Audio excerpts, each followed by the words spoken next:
Good evening, everyone. Ladies and gentlemen, welcome to Unacademy. This is Success Sampath interacting with you.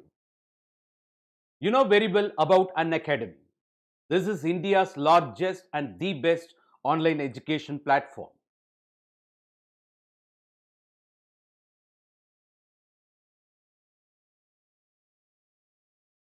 Yes. What are all the benefits you are likely to get once you enroll yourself in Unacademy? Ladies and gentlemen, if that's going to be your question, of course, you got daily live classes. You can chat with your educator. You can engage yourself in all-round, productive discussions, and you can also ask all your genuine doubts and participate in the answer polls. All these things you can do when the session's going on. One second.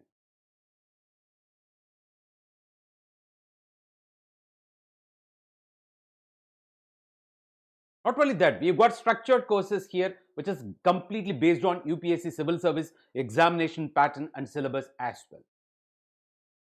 So that you never get deviated from the expected framework. Ladies and gentlemen, we save your time and energy. One particular point we are keep on emphasizing, you might be aware, what is that? It's not knowing the stuff, knowing to deliver the stuff, because delivery matters. And we got mechanism for that to evaluate your preparation in terms of various levels. And that based on your performance, you get a detailed analysis, a report that will reveal where you are strong, where you are weak. Not only that, ladies and gentlemen, once you enroll yourself in Unacademy, you got unlimited access for more than 1 million videos. Of course, you might be aware. Whatever may be your electronic device, whether it is mobile phone, laptop, desktop, irrespective of your electronic device, ladies and gentlemen, you can learn from anywhere, anytime. What you have to do for that, please download Unacademy learning app immediately. Whether it is Android or iOS, ladies and gentlemen, once you download, you are ready to access all those benefits what we have enlisted now. Right. Yes. I'm also parallelly checking. Right. Ladies and gentlemen, who is interacting, with you now? Of course, this is Success Sampath from Chennai with unique experience of got exposed to the fields of engineering, management, and legal education. Ladies and gentlemen, with 25 years of experience in the field of coaching, especially shaping the careers of civil service aspirants. With my team, I could witness the humble results. Of course, you might be aware.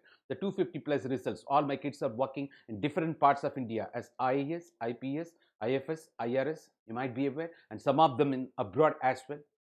Part of Union External Affairs Ministry, you might be aware. As IFS officer, we are talking about, ladies and gentlemen, I think, you can also ask me the question, of course, what's your vision, sir? If that's going to be your question, ladies and gentlemen, to be part of the solution by simplifying the complexity, of course. To begin with, that to provide career solution to Indian youths, later to embrace the global community. Ladies and gentlemen, fortunately, this particular vision of mine is completely, that in alignment with Unacademy's vision. We are working together to shape your career so that you become, that officer in your own capacity. Ladies and gentlemen, we are working together. Together, we are building communities. You can also reach me through my Telegram channel, of course, Unacademy_Sampath. Or you can also watch a lot of my videos already available part of Unacademy platform, of course, YouTube channel.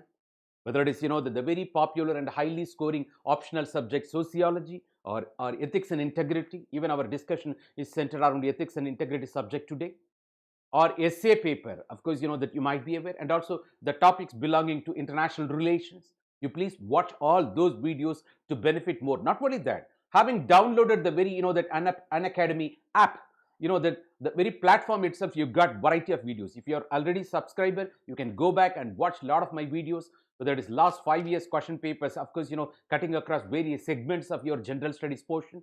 Several questions came out of that, the recent prelims. Right, that I get a lot of feedback from, aspirants like you. Thank you so much for your wonderful, that the feedback, ladies and gentlemen.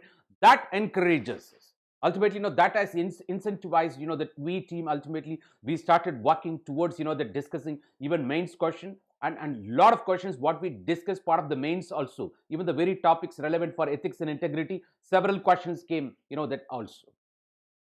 So we feel, that encouraged because of that. Please watch all those things, whether it is, MCQs, last 5-year questions, or, that cutting across various segments of, GS, the very general studies mains question. Ladies and gentlemen, you please watch those videos to benefit more. You can also reach me, of course, that the very platform using my ID, say Success Sampath or Sampath Irvingidam. Not only that, you can visit me, that in social network, that to benefit more. Ladies and gentlemen, this is right time. Welcoming you to, that Unacademy once again. This is Success Sampath interacting with you. Right. Let me take you to the next level. It's not only me. We more than 100 plus top educators of India with subject matter expertise and 20 to 25 years of, that field specific experience, ladies and gentlemen, we are there on part of, Unacademy to support you. Under UPSC Civil Service Examination, we got more than 15,000 courses, you might be aware. And beyond that, great things will take time. It is the empire building process, ladies and gentlemen. Once you become IAS, IPS, IFS officer, you're going to be part of, the steel pillars of Indian administration. It is the empire building process, of course, that demands your minimum 2 years of your devotion. There is no leadership without passions. There is no leadership without your passion or involvement. There is no leadership without your consistency, focus, or perseverance, whatever you call. So we consider all those parameters, ladies and gentlemen. That's why we say, of course, we have devised, that 2 major programs under UPSC Civil Service Examination. One is Plus program, another one is Iconic program. What is this Plus program? Of course, ladies and gentlemen, you got live classes like this, test series, unlimited practice session, and structured schedule mechanisms. Whether it is 1 month program or 36 months program, ladies and gentlemen, that we are there to support you. Of course, we understand. You may be college going aspirant, you may be work going aspirant. You can plan in a flexible manner, that using all these modules. Ladies and gentlemen, please use my referral code, say, of course, that Success. This is Success Sampath interacting with you. Use my referral code, say Success, to avail maximum 10% discount. Almost you get, that 9,000 rupees, that difference, that you earn, you save. Not only that, ladies and gentlemen, more than this, Plus program, we strongly recommend Iconic program. In that, you will be taken care of by one particular personal coach, a mentor to understand your nature and to suggest study planner. And the very genuine feedback you get based on the interaction, of course, that will transform you. Ladies and gentlemen, we will be discussing, that at the end also about this Iconic program. Yes, what is that? Here too, you've got, 12 months program, 24 months, 36 months program. Please use my referral ID, say Success, to avail maximum 10% discount. Almost you get 15K, the benefit. You can save your 15K if you're going to use my referral ID, say Success. This is Success Sampath interacting with you. Go for the referral ID, say Success. Ladies and gentlemen, technically speaking, you end up paying mere 80 to 100 rupees if you calculate on per day basis. Ladies and gentlemen, the very, the money you spend on everyday basis in terms of your evening snacks, I believe, as youth, of course, I believe, but you ensure your career. Ladies and gentlemen, it is as simple as that, right? Yes. I think, that you can also go for, that optional subject, all popular optional subjects. For that, we extend our support, ladies and gentlemen. Here too, you got, 1 month to maximum 36 months, the program. Please use my referral ID, say Success, to avail maximum 10% discount. Almost you get, the 5K, the benefit. Of course, that because of the referral ID, say Success. Ladies and gentlemen, you might be well aware about, that learning is fun. It's not a stressful activity, but you can also encash your learning. Earn while you learn. Of course, that it's a hobby, almost like puzzle solving. You can participate in our fortnightly program. Of course, Unacademy Combat, that we've got very, very fantastic response for this particular program. You might be aware, that which is likely to be, once again, you can participate in, February 7th, of course, 2021. For that, you have to enroll yourself. Ladies and gentlemen, you got, that very attractive prices, and, that you can also enroll free courses based on that participation as well as winning of, that particular, prizes. Ladies and gentlemen, whether it is 2021 or 2022, 2023, ladies and gentlemen, whatever may be your plan, whether it is, that exclusive English medium, you South Indians, ladies and gentlemen, you want English medium, yes, it's available. A lot of, the top educators like me, part of Unacademy with experience, there to guide you. Of course, you can enroll yourself Number one. Not only that, it may be bilingual program, or even that the exclusive Hindi program you can join. That plan for your 2021, 2022, 2023. The program begins from 25th the January. You might be aware. And variety of teams on the part of Unacademy waiting there to support you, ladies and gentlemen. Make use of the that opportunity immediately. Rush yourself. We told you already, right? That the very iconic program. Yes, of course, that the price hike from the 25th the January, you might be aware, ladies and gentlemen. The very unique feature on the part of this iconic program, you will be allotted a personal coach, a mentor, as I said at the beginning, to understand your nature and to suggest study plan and to train you on everyday basis in terms of answer writing exercises, ladies and gentlemen. So because of that, you can customize, personalize your study planner, because the very genuine feedback what you get out of that, the coach, that will transform you. We are talking about, ladies and gentlemen, not only that, when you needed some sort of clarification over a particular topic, of course you will be given the booster session. You will be allowed to attend that, and also you will be allowed to participate in high intensity workshops, so that you join the quintessentials of the aspirants, so that you become all India topper comfortably. Ladies and gentlemen, all these mechanisms we have got part of this iconic program, unique program. Though it is virtual learning, you will be given individual attention, especially through that personal coach. Ladies and gentlemen, that accelerates your preparation, especially to our daily input. You're going to get the content, the PDF, materials you're going to download. You might be aware. Ladies and gentlemen, if you have already enrolled yourself in a part of Unacademy, you can also upgrade yourself. Please talk to our team. They'll be very happy to support you. You might be aware. Ladies and gentlemen, welcome to Unacademy. This is Success Sampath interacting with you. Not only that, you can also go for combination of courses. That for general studies you can choose iconic, and for optional you can go for plus program. Otherwise, exclusive plus program for both general studies as well as optional. Here too, you can use my referral ID, say success, to avail maximum 10% discount. Ladies and gentlemen, welcome to Unacademy. This is Success Sampath interacting with you. Yes, this is right time. This is right time, that let me take you to the very purpose and direction of today's interaction. Ladies and gentlemen, yes, this is in continuation of the several discussions we had already. You would have watched those videos part of Unacademy YouTube channel. You might be aware. This is about all about your the general studies paper of mains. Especially when we say general studies, that let me begin here. General studies mains, we understand every time we attract new customers, to the new aspirants, I take you on board. Ladies and gentlemen, you do not worry. Chinta mat karo, right? Of course, the general studies mains, that which has got the responsibility of 1750. Only when you cross this cutoff, you enter into another part of the mains, of course, oral interview. The score, what you get in the oral interview, the mains written put together, that based on that, your ranking, reservation, that allotment, then service allocation, you might be aware. But to enter into this mains, you should have qualified in prelims, well.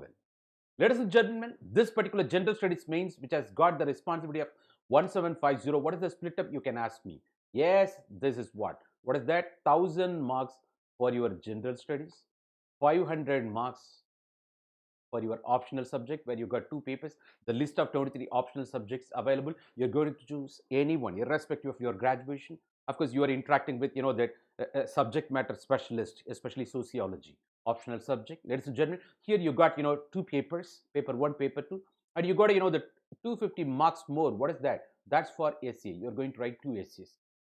So that this general studies for 1000 marks, this optional subject for your that of course 500 marks, this for that 2 essays you're going to write 250 marks. This is what the split up. Ladies and gentlemen, just cross around 800, 850. Of course, with 850 you become that you get IAS also.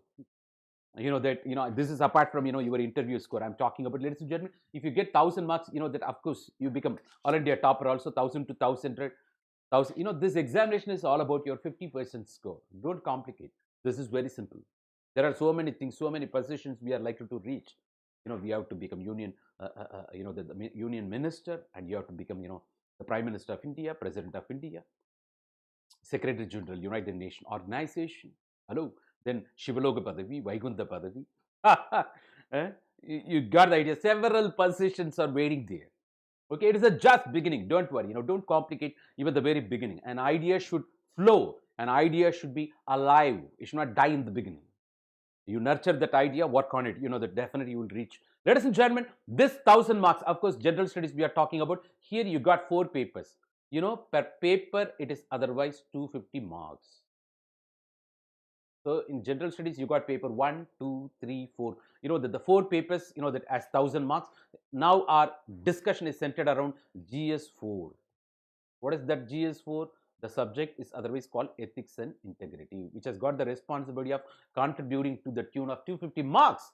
How? That's in terms of, that 120 plus 130. The very 120 marks meant for your, the concepts and theories we are talking about. Of course, the very 130 marks meant for your, the case studies. What the thinkers, the contribution, the philosopher's contribution, scientists' contribution, the contribution from several religions in the world. Because all speak same truth, you might be aware. So the 120 theories and concepts, that of course from the contributions of, that several quarters I said, the just now, and you're going to apply here, that's in the name of case study. So 120 plus 130, 250, GS paper 4, part of, the 1000, you might be aware, the general studies paper 1, 2, 3, this is all about GS4. Ladies and gentlemen, what is that subject? Ethics and integrity. Ladies and gentlemen, first you have to know what is ethics. You might be aware. Some of you already attended, my previous videos, you are well aware of this, but let me take care of, that even the new aspirants parallelly, let me take them on board. You please, that tolerate, that you have to cooperate with them, of course. I've got my own responsibility towards them also, you understand. Ladies and gentlemen, what is this ethics? It is an instrument of social control so that you establish peace in the society. You got variety of instruments of social control that we witnessed in the past, of course, even now. It's not, you don't have exclusive instrument of social control in a particular society. You got combination. I'm talking about 1 second. Yeah, that's one time. Yes, ladies and gentlemen, what is this ethics? Ethics is all about, that it's otherwise, that we say, 1 second, let me have it. An instrument of social control we are talking about. Several instruments we had in the past also in the name of, the magic, religion, science, and its outcome, of course, you call law. Got the idea, na? So variety of instruments of, social control. Why you have to control the society? Why you have to regulate the society? You have to regulate the society, then only there will be social order. Peace. Because peace is a prerequisite for prosperity. We keep on emphasizing that, otherwise economic development may not be there. Then we can't fulfill the needs of the people. Got the idea? So peace is a prerequisite of prosperity or economic development. Then only happiness of everyone. You might be aware. So the peace, the social order, social integration, equilibrium, stability in the society, social cohesion, everything. Different nomenclatures, of course, different manifestations of the same meaning, same spirit we are talking about. So that is otherwise peace we are talking about. Of course, to establish that peace, the variety of instruments of social control, the ethics, that of course, the 21st century tool we are talking about belonging to knowledge-based society. Because the very, the tools, of course, the instruments of social control we had in the past, of course, the magic, that's meant for hunting and food gathering society. Of course, the religion for traditional agrarian society, that regulated the behavior, the religious congregation. People came together. The code of conduct, every religion is otherwise code of conduct, you might be aware. மனிதனை பண்படுத்துவதே மதம். In Tamil, there is a saying, of course, that, so, that makes you very mature. To lead peaceful, that otherwise ethical life, you need religion. We are talking about it doesn't mean that all, that atheists are unethical people. No, let's respect the difference also. For every thesis, you get antithesis. That's different. Ladies and gentlemen, we are talking about, of course, the role of religion is a code of conduct, you might be aware. So that brought social order. There came, the industrial society. This is hunting and food gathering society. This is, the traditional agrarian society. And this is, the industrial society, of course, the outcome of, invention and discoveries we are talking about because of the science and technology revolution. Otherwise, there came the cause and effect, the rationalization, the justification, what we are talking about. That's because of that, that you get law, the law which governs a nation, the basic law, the rules and regulation that governs any nation, you call constitution. Even the penal mechanism, you talk about Indian Penal Code. The variety of, the qanuns, law, that laws, that cutting across various spheres of life. Ladies and gentlemen, of course, in another way, you can also say the law reflects the sentiments of the people, will of the people. The legislation is passed so that, it addresses the grievances of the people, that meets the needs of the people. We are talking about. So, in how? Because, that you would have heard about the term called social values, general guidelines to an action. What happened when you make it very specific? General guidelines, social values. Specific guidelines to an action. You talk about social norms. You make it very specific, very mandatory. So, when the social norms, that the formulated or documented, it becomes law. Got the idea, na? So you may follow or may not follow social values, not to kill, not to harm. You kill, that all those, animals every day. If you're non-vegetarian, not to kill. Of course, that the terrorist killing. Of course, we are talking about not to hurt. 90% of the day you hurt everyone. Is it so? Please don't hurt anyone. Love everyone. Love everyone. But it is very easy to, preach, but difficult to practice, well. For some reason, you have to shout at somewhere, to make, things happen. But you can. Winners don't do different things. They do things differently. So it is, you may follow or may not follow. But that in social norms, it's strict, mandatory, should follow. But whereas when it becomes law, you must follow. You understand the severity of adherence I'm talking about. So of course, the very law, that it came from the social values, which is part of the culture of the society. After all, the culture is the blueprint of the society. Ladies and gentlemen, everything comes from society. The society is more than people. It's reflecting the value system of the society, norms of the society, the culture of the society, the way of life of the society, sentiments of the people. Yes, but the very law has got its own, that limitations. You might be aware. Why? Because, the recent Supreme Court judgment on, the Sabarimala issue, people came in protest. Even when Jayalalitha was Chief Minister of Tamil Nadu, she brought some, that ordinances. What is ordinance? Emergency law. That, 123 agreement in US. Section, that 123, Section 123 of United States of Atomic Energy Act. You might be aware. We are talking about Indo-US Civilian Nuclear Cooperation Agreement. But here in India, Article 123, otherwise, the 213. The promulgation of ordinance by, the very president at the central government level, and a promulgation of ordinance by the governor of, the state at the state level. We are talking about. So this is Article 123, Article 213. We are talking about. So emergency law, when there is no session, by the legislature, of course, that for some reason, maybe break, that of course what happens, right? There ultimately a government can pass law, that through governor or the president of India, whatever may be, it's depending upon the nature of the legislature. That emergency law you call ordinance. Jayalalitha also passed, that ordinances like, that ban on forced religious conversion, ban on slaughterhouses, ban on forced religious conversion. What happened? Thinking that time ADMK was thinking of nearing BJP. Ban on, that the slaughterhouses, thinking that, that goes against Muslim. But what happens? Slaughterhouses, when you say that's also equally applicable to the Hindus, ultimately, what happened, right? The Hindus, that especially, that the local deities they have, Kuladaivam, Sirudaivam concept.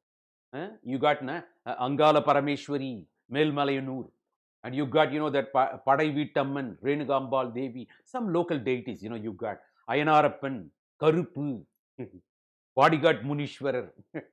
You got your own, it's not making fun of everyone.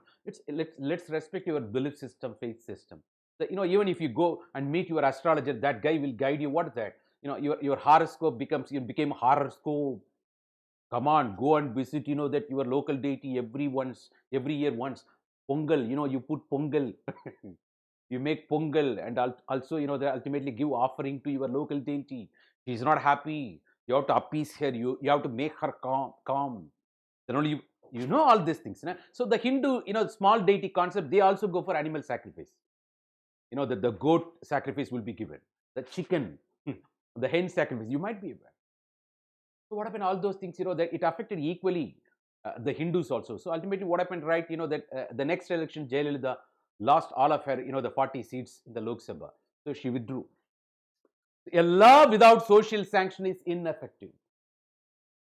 People should support whatever may be the law. When the law is not reflecting the very intentions of the people, sentiment of the people, will of the people, the law becomes obsolete.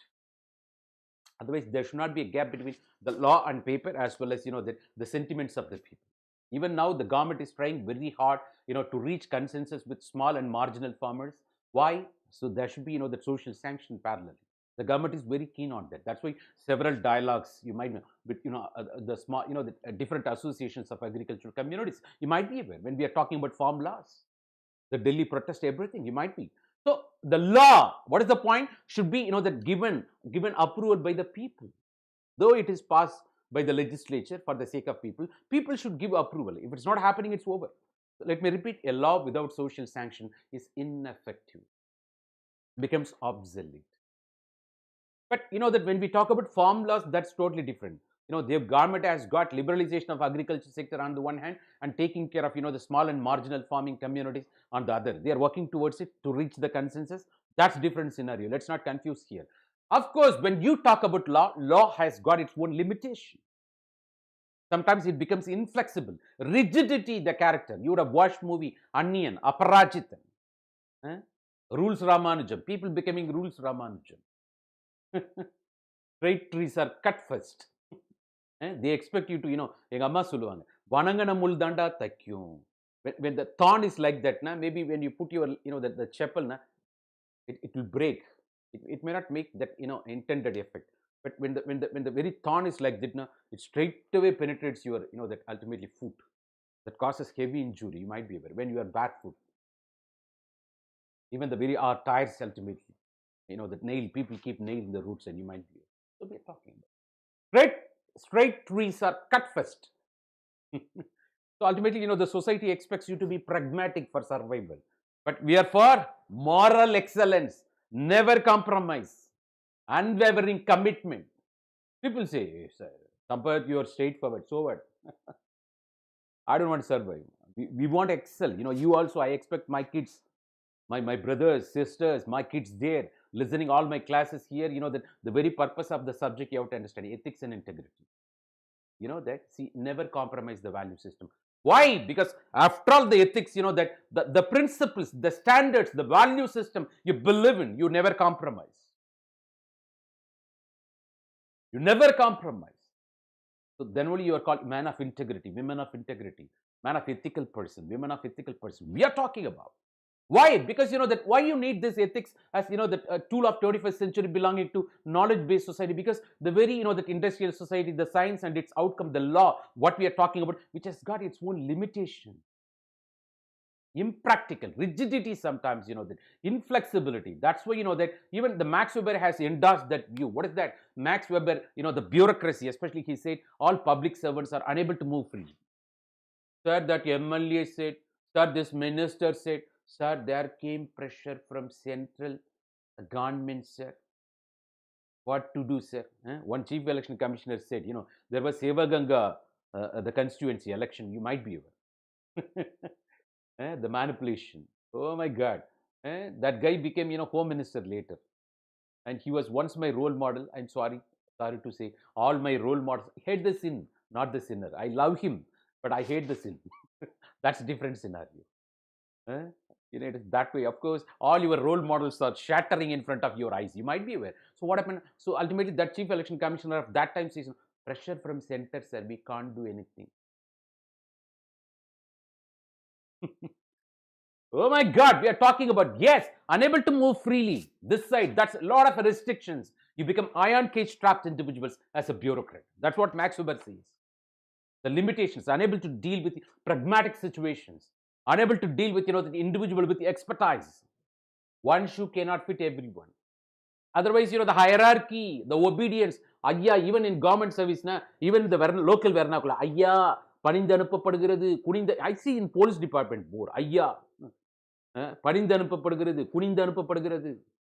This is domino effect. That this guy expects, that from subordinates, all those subordination, this guy will go and stand same way in front of politician. That politician will be standing in front of, his own senior party leader. And those politicians will be standing in front of the corporate guys who happen to be the lobby, the fundraisers, sponsors. And those corporate people will be again standing in front of, the bigger MNCs at the global level. Oh my God, it's a chain reaction. People without backbone, backboneless people. We see everywhere.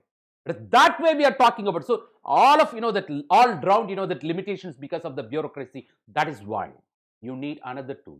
The tool, what we are talking about, ethics, it's a tool, an instrument of social control for the 21st century, ladies and gentlemen. When you are entering into 21st century, it's not living with the tools of 18th century or 19th century. That demands your next avatar. அறிவார்ந்த சமுதாயத்தை உருவாக்குவதே எங்கள் நோக்கம். Maybe knowledge-based society, in Tamil it is called like that. Where predominantly service sector domination, because in industrial society, of course, manufacturing sector. Traditional agrarian society, of course, primary sector of Indian economy, you would have witnessed agriculture here. The hunting and food gathering, nomadic life, pastoralism, you would have spoken about all those things. Yes. So the variety of instruments of social control in its evolution, we are talking about ethics. Ethics. It's more than law, but not compromising law. What is ethics? The principles or standards, the value system guiding you whenever you are perplexed, whenever you are confused, whenever you witness, some sort of, the ethical dilemmas, the conflict of interest we are talking about, the situational constraints you feel, you are guided by that. Because when I say ethics, that it talks about value system, variety of, cutting across different domains, you got, recipe you will be getting. You will be prescribed. This value system you use for this particular domain. It is that way I'm going to speak. Ladies and gentlemen, that way, welcome to Unacademy. This is Success Sampath interacting with you. Of course, ethics is more than law. The instrument of social control belonging to knowledge-based society, but not compromising law. The world of ethics, you have to understand. The world of law, only on violation of law, when you are, punished, penalized, you feel guilty. But in the world of ethics, even thinking of violating, you feel guilty. Even thinking of, oh, Babre, the moment, oh, Babre, oh my God, why did this? All these moments you witnessed in your life, you feel guilty. Even thinking of violating. Why I thought this way, that way. Ethics is all about that. That saves you from the burden of that facing that uncomfortableness. It's not mere uncomfortability that we are talking about. You got choices in front of you. That the right and comfort, you are supposed to choose right, not comfort. The moment you choose your comfort, you lose your identity. The moment you yield to your temptation, the sensory, the pleasures, you're gone. What is the right? What is right? We're talking about, ladies and gentlemen, it's that way. The choices, that goes with you. The well-trained mind never commits mistakes. Even if you commit mistake for some time, of course, the recovery will be speedier. You come back to the original position. You understand. You feel sorry. That you apologize. You set yourself. The course correction will be done. The speedy recovery will happen because it is well-trained mind. To err is human being. Of course, we commit mistakes. You can't be always. Even my sister used to say, you can't be always like this, Thambi. Whenever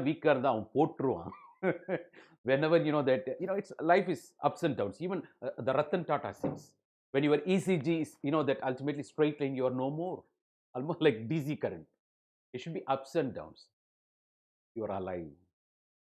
Try to enjoy. That life is all about dealing with imperfections. You may not be always, but we should know what is perfect life, ideal life, so that deviations will be lesser. If you don't know what is ideal life, gone. It's almost like that ship without its own the GPS or compass, the direction, whatever may be the size of the ship. What is the use? Ladies and gentlemen, welcome to Unacademy. This is Success Sampath interacting with you, of course, discussing the very ethics. Ethics is all about that ethics guiding you whenever you are perplexed, confused, face situation dilemma, ethical dilemmas or situational constraints or conflict of interest as part of the public governance mechanism. Cutting across. So where we talk about ethics in personal relation or basic human values, ethics in social relation, or ethics in the public administration, even environmental ethics, the very ethics what we are talking about, not restricted to the humanity alone. The very principle standards what we are talking about, that gets extended even to the non-human environment. All flora, fauna, biotic, living and non-living. Otherwise, you call visible and invisible forms of life. Of course, that the very, Elon Musk, that through his SpaceX, he says, of course, that so the human should be, that interplanetary species. Of course, that I appreciate his entrepreneurial stint, that passion towards science, and that want to be part of solution, that and making, space tourism, that very affordable. That's fantastic. We appreciate. Cool. And his MOU with NASA, fantastic. Falcon 9 aircraft, everything happened. Cool. Bet. You already spoil planet there. You want, that spoil even other planets too. For a solar system. There comes another criticism. No, let me appreciate parallel Elon Musk operation. That's different scenario. For right intentions, fantastic.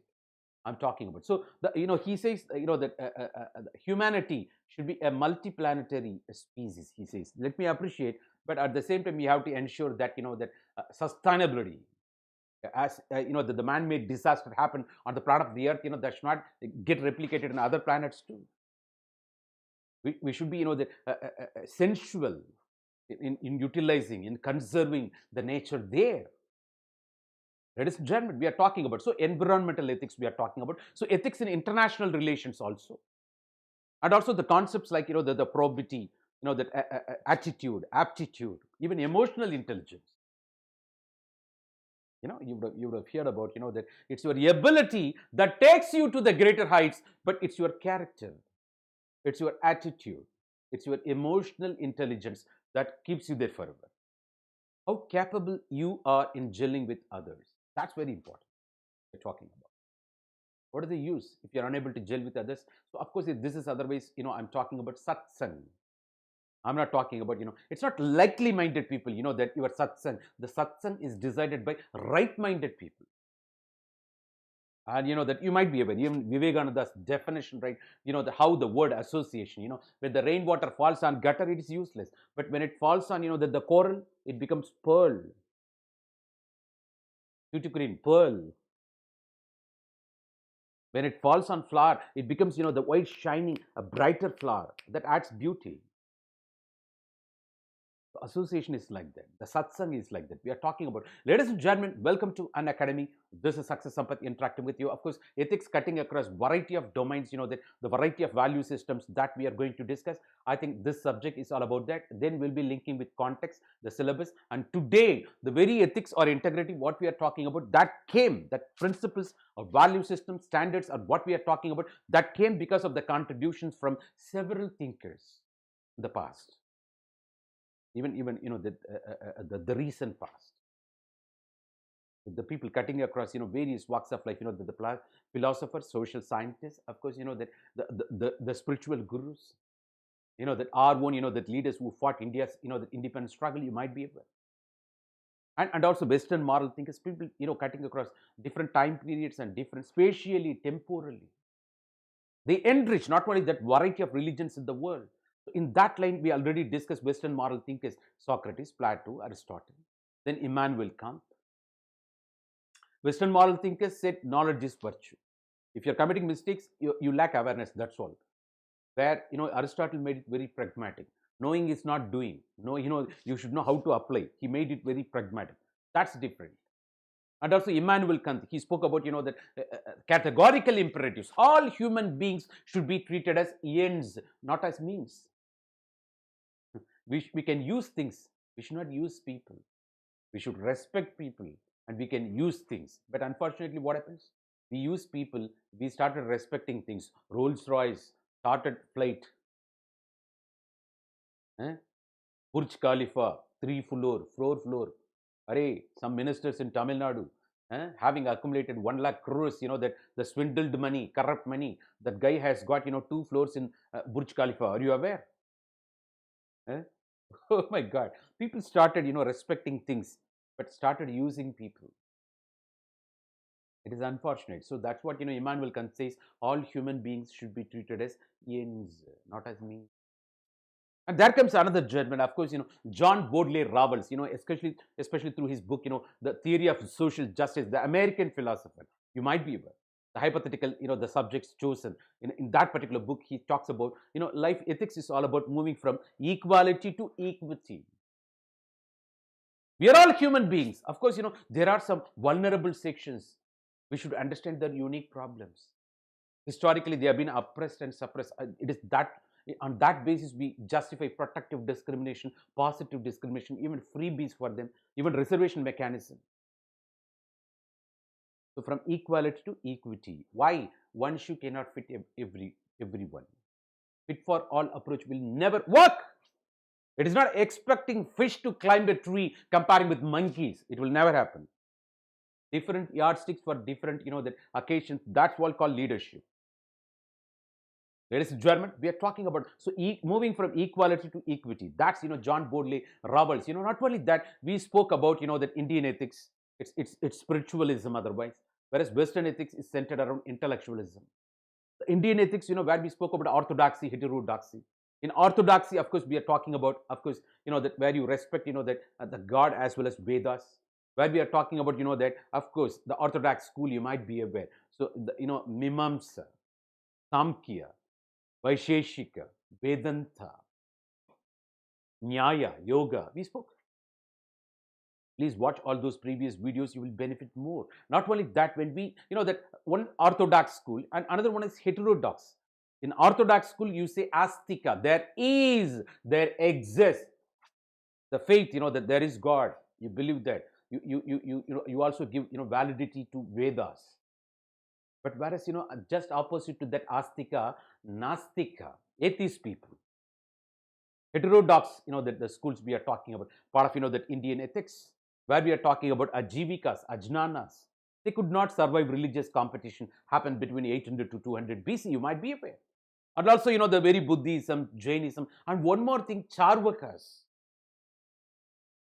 In the modern day, at the end of 18th century, we are talking about the greatest intellectuals in the world. Of course, apart from Plato, the very Karl Marx, we are talking about his materialism. But for that, the prelude we had in India itself, that too during Mahajanapada's period. That's called Charvakas, who believed in materialism, hedonism, atheism, empiricism. We are all somehow, that Charvakas in one way or other. You will come to know. But history says, the Charvakas could not survive. Even about Charvakas, you come to know because of, that the Donald Bishop, Washington State University professor, very late. As the Ardhashastra, we come to know about, only in 20th century. Through one librarian in the Mysore, that library you might be aware, one Pandit, that recognized that. Though it was belonging to those days, that the Maurya administration, the Ardhashastra. It's that way. Ladies and gentlemen, of course, that we are keep on talking about, the variety of resources we discuss, even Buddhism, Jainism, we discuss, in that line. Of course, we spoke about, the discuss, Swami Vivekananda, who preached, that of course, that the universal brotherhood part of, Hinduism, the acceptance and tolerance as core principles of Hinduism, and unity in diversity. Not only that, through his Vedanta and yoga, and establishment of Ramakrishna mission, the Mat activities in service of the poor people, and he acted as a bridge. We spoke, and also that we discussed the Chanakya Niti, the Ardhashastra, the Kautilya. Of course, that was equivalent to the Prince of Machiavelli, the political treatise of Mauryan administration, Ardhashastra, the Sam, Ved, Dan, Dand we are talking about. Chanakya Niti, where they mentioned about those days. Corruption is not modern phenomenon. The 40 types of embezzlement, of course, corruption, they mentioned the very Ardhashastra itself. Of course, the role of spy, how to run administration. Such a contemplation those days. Ladies and gentlemen, and also that we discussed that the variety of people. Of course, that even yesterday we discussed Sri Aurobindo. A patriot became, spiritual person. Prior to that, the colossus of Tamil literature, of course, the Tirukkural, the Thiruvalluvar, written by Thiruvalluvar. And, who finds everywhere, that the timeless, that treasure. Even the central government recently recognized that. Everywhere, that they started giving, that appreciating that, Tirukkural. Even that, a lot of quotes from even the, Niti Ayog statement, you might be aware, the vision document. Several questions came out of that. In that line, today we are going to discuss about Sri Rabindranath, it's not Sri, Sir Rabindranath Tagore we are talking about. Of course, the Bengal, Sri Aurobindo, Swami Vivekananda, the Subhash Chandra Bose we are talking about, Rabindranath Tagore, of course, see, the land of, intellectuals. That's fantastic. Of course, I appreciate, the great people. Of course, great people are from, different parts of India. Of course, let me salute that land. It's apart from, the Tamil Nadu intellectual land people call, of course, West Bengal. And it's, of course, the whole India, the Vishwa Guru, it's going to be. We lost our, that the status because of various invasions and colonization. We are going to get back that. Of course, by going through, that the contributions of all these people, you come to know how we were in the past. We have to regain, restate. Vishwa Guru in the multipolar world, it's realistic, I'm saying. We have to, that only, but only by looking backward, that's what Steve Jobs says. Only by looking backward, you can connect things, not by looking forward. Look back and connect so that you feel proud, so that, that gives, that ultimately confidence, you can move ahead. Ladies and gentlemen, welcome to Unacademy. This is Success Sampath interacting with you. Of course, in that continuation, the contribution from several thinkers, of course, today our discussion is centered around, that Sir Rabindranath Tagore and his, of course, that his contribution to the ethics and integrity. Of course, the first Asian to get that, that Nobel Prize, especially for literature, the Gitanjali, you might be aware.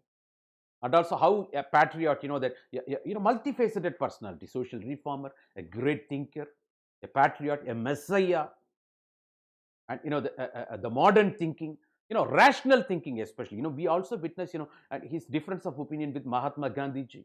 Though, that Sir Rabindranath Tagore, he appreciated, that wherever possible, that he appreciated Mahatma Gandhi ji and gave the title Mahatma to him. You might be aware. But, that it's not free from, both had difference of opinion. Of course, that Pandit Jawaharlal Nehru falling in the line of, that Sir Rabindranath Tagore we are talking about. He had that scientific vision, the rationalization. Of course, the liberalism of values we are talking about. Of course, there is also criticism, that he that downplayed, that India's independence struggle that way. And, the poetic nature, his contribution, the literary world and its influence we are talking about. Even his emphasis on education. And that is the panacea, that is the solution for, that India's economic development he emphasized. Even by comparing with, the Japanese economic development and their emphasis on, the school education, he emphasized that. And in spite of that, that Sir Rabindranath Tagore was criticized by, the British philosopher Bertrand Russell, like, nonsensical, the contribution you might be aware we are talking about. Ladies and gentlemen, and also some of the best quotes we are going to talk about. Not only that, the communal harmony, that he was after. He never endorsed the people who polarize, because he was for religious harmony. Because, that the Shanti Niketan, his own school, where, that the students were taught about, that the very Europe, the Latin America, and, the variety of countries and its literature. Even the judo practice was done. You might be aware. Not only that, his hard-earned money, of course, that though he's born in aristocratic family, that all of his earnings, whether it is, Nobel Prize for, the literature, the Gitanjali, as well as all his royalty money he got, you might be aware. He spent, towards the establishment of the Vishwa Bharati University, you might be aware. And he was, that appreciated for that. Ultimately, he was, the conferred, the doctorate degree by Oxford University later, you might be aware. And he was given, British knighthood title also, the very Rabindranath Tagore we are talking about, ladies and gentlemen. So this is just for understanding. We are going to elaborate. But that knighthood, that that he wrote a letter to, that Lord Chelmsford, saying that, that in response to Jallianwala Bagh massacre, that I'm surrendering. He disapproved. And he wrote later, he was deadly against, the Curzons, that the division of Bengal on religious line. You might be aware. Participation, patriotic fervor, but of course, that the poetic, that his concern, the social reformer, his modern values, the human freedom, the liberalism, rationalization, emphasis on science and technology. Even with Mahatma Gandhi, difference of opinion, that that Sir Rabindranath Tagore completely believes in rationalization, liberal principles, the human freedom, role of science and technology especially. That we are going to discuss everything. Ladies and gentlemen, of course, that for every thesis you got antithesis, then synthesis. Nobody is free from criticism. But at the same time, we can't forget the very greatest contributions of Sir Rabindranath Tagore, we are talking about. How, in what way it enriched the very, that ethics and integrity. That is what our discussion today, ladies and gentlemen, and the best quotes of, that Sir Rabindranath Tagore we are going to discuss at the end, and the resources to be consulted. Ladies and gentlemen, this is what our agenda of interaction today. Let me take you in, ladies and gentlemen. So I think, hope you've got, some idea what we are going to do today, the rest of the hours. Of course, when I was giving, that talking about, the very ethics, the introduction, that as an individual, you encounter ethical dilemma, a situational constraints, a conflict of interest as a public servant, where you are confused, where you are perplexed, that you are guided by the very principles or standards, the value system part of ethics, cutting across variety of domains. Of course, those ethical dilemmas may be this way.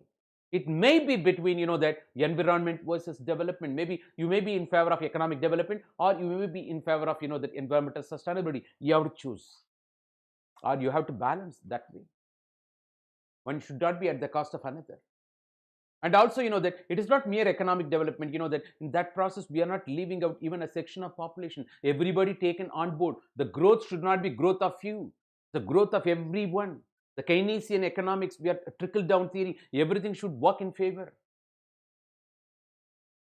It is not the growth of few corporates we are talking about.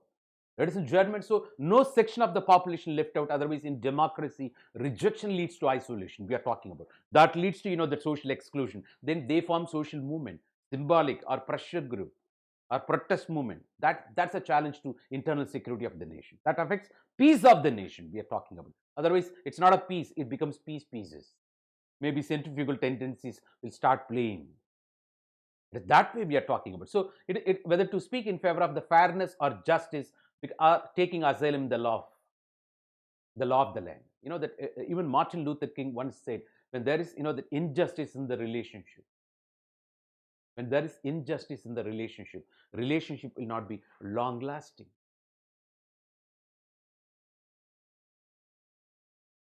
For long lasting relationship, there should be, balanced justice.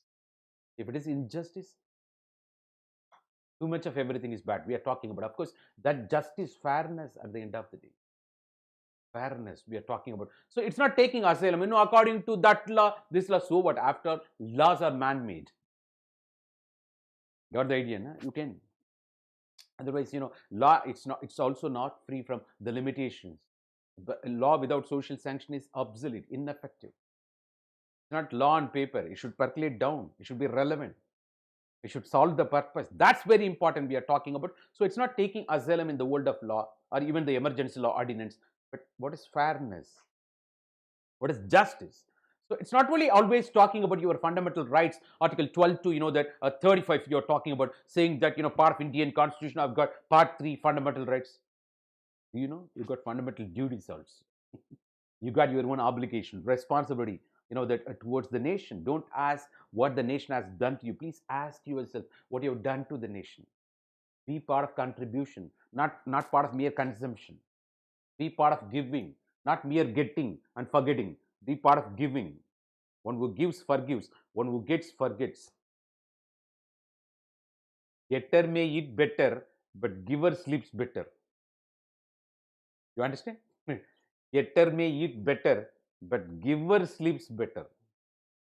But at the same time, you have to understand, that you should not make parasites. That's what the justification again, the very populistic, the measures we take also, though it is equated with social security mechanisms of, the developed countries. It's not, that we have to fulfill that roti kapda makan, but it should be time bound. Ladies and gentlemen, we should not create a parasitic, that population parallelly. That they should be. So, but education is the panacea. Of course, there Sir Rabindranath Tagore also joining, no doubt at all. Ladies and gentlemen, not only that, compatibility versus competition. It is not we all nations competing each other. Is it compatible? How come that with a big corporate small and marginal farmers can they compete at the domestic level? At the international level, with superpowers, how come that underdeveloped, that even developing country can compete when it comes to COP panchayats, that on the part of that global climate change conferences or even World Trade, that organization, agreements, right? At the same time, we have to understand the compatibility. The level playing field should be there. That the world is one family, Vasudhaiva Kudumbakam, where all member nations are that stakeholders. So, that even today, that is why all international, that institutions should be restructured, reformed, so as to deliver the modern day goods. Even the United Nations organization, since 1945, you got, only permanent 5 nations we are talking about. Though it was League of Nations in those days. You got only those 5 nations. We are talking about na, UFC. What is that? That you talk about USA, UK, and that of course we are talking about USSR no more. Now we are talking about in place, that the very Russia, and then France, then China. We are talking about only these 5 nations called permanent 5 nations. The Security Council, they are permanent members. They are blessed with veto. You might be aware. We are talking about, and India became, that of course recently non-permanent member also. And we are talking about Security Council, should be expanded in such a way so as to accommodate country like, G4 countries we said already, the Germany, the Brazil, the Japan, India. Of course, why not? It should be expanded in such a way, that so as to deliver modern day goods. Otherwise, that all those, that it is that way we are. So by restructuring, that you make it more relevant, that purposeful. We are talking about. So compatibility, viability we are talking about. Level playing field should be there. So as said by Mahatma Gandhi, one of the 7 sins you might be aware, politics without principles. Of course, that whether to choose, that ethical path or, that do politics. Politics per se noble profession, but the bad elements creeped in, entered. The bad politicians. Nexus between criminals and politicians, corrupt politicians. And the identity politics, appealing or influencing the voting behavior of the masses. Even, the very Sir Rabindranath Tagore speaking against, the very caste system. Caste system is always polarizing. That dilutes the national identity. He says they are all parochial, narrow-minded. All this identity politics, according to Sir Rabindranath Tagore. We are going to discuss. He's against when he was emphasizing, the communal harmony. That's what we are talking about, identity politics. Maybe appealing the voting behavior of the masses in the name of caste. Maybe dominant caste, you might be aware, we are talking about. Or in the name of, the son of the soil theory, region, or in the name of religion, or in the name of, language. Linguistic chauvinism we are talking about.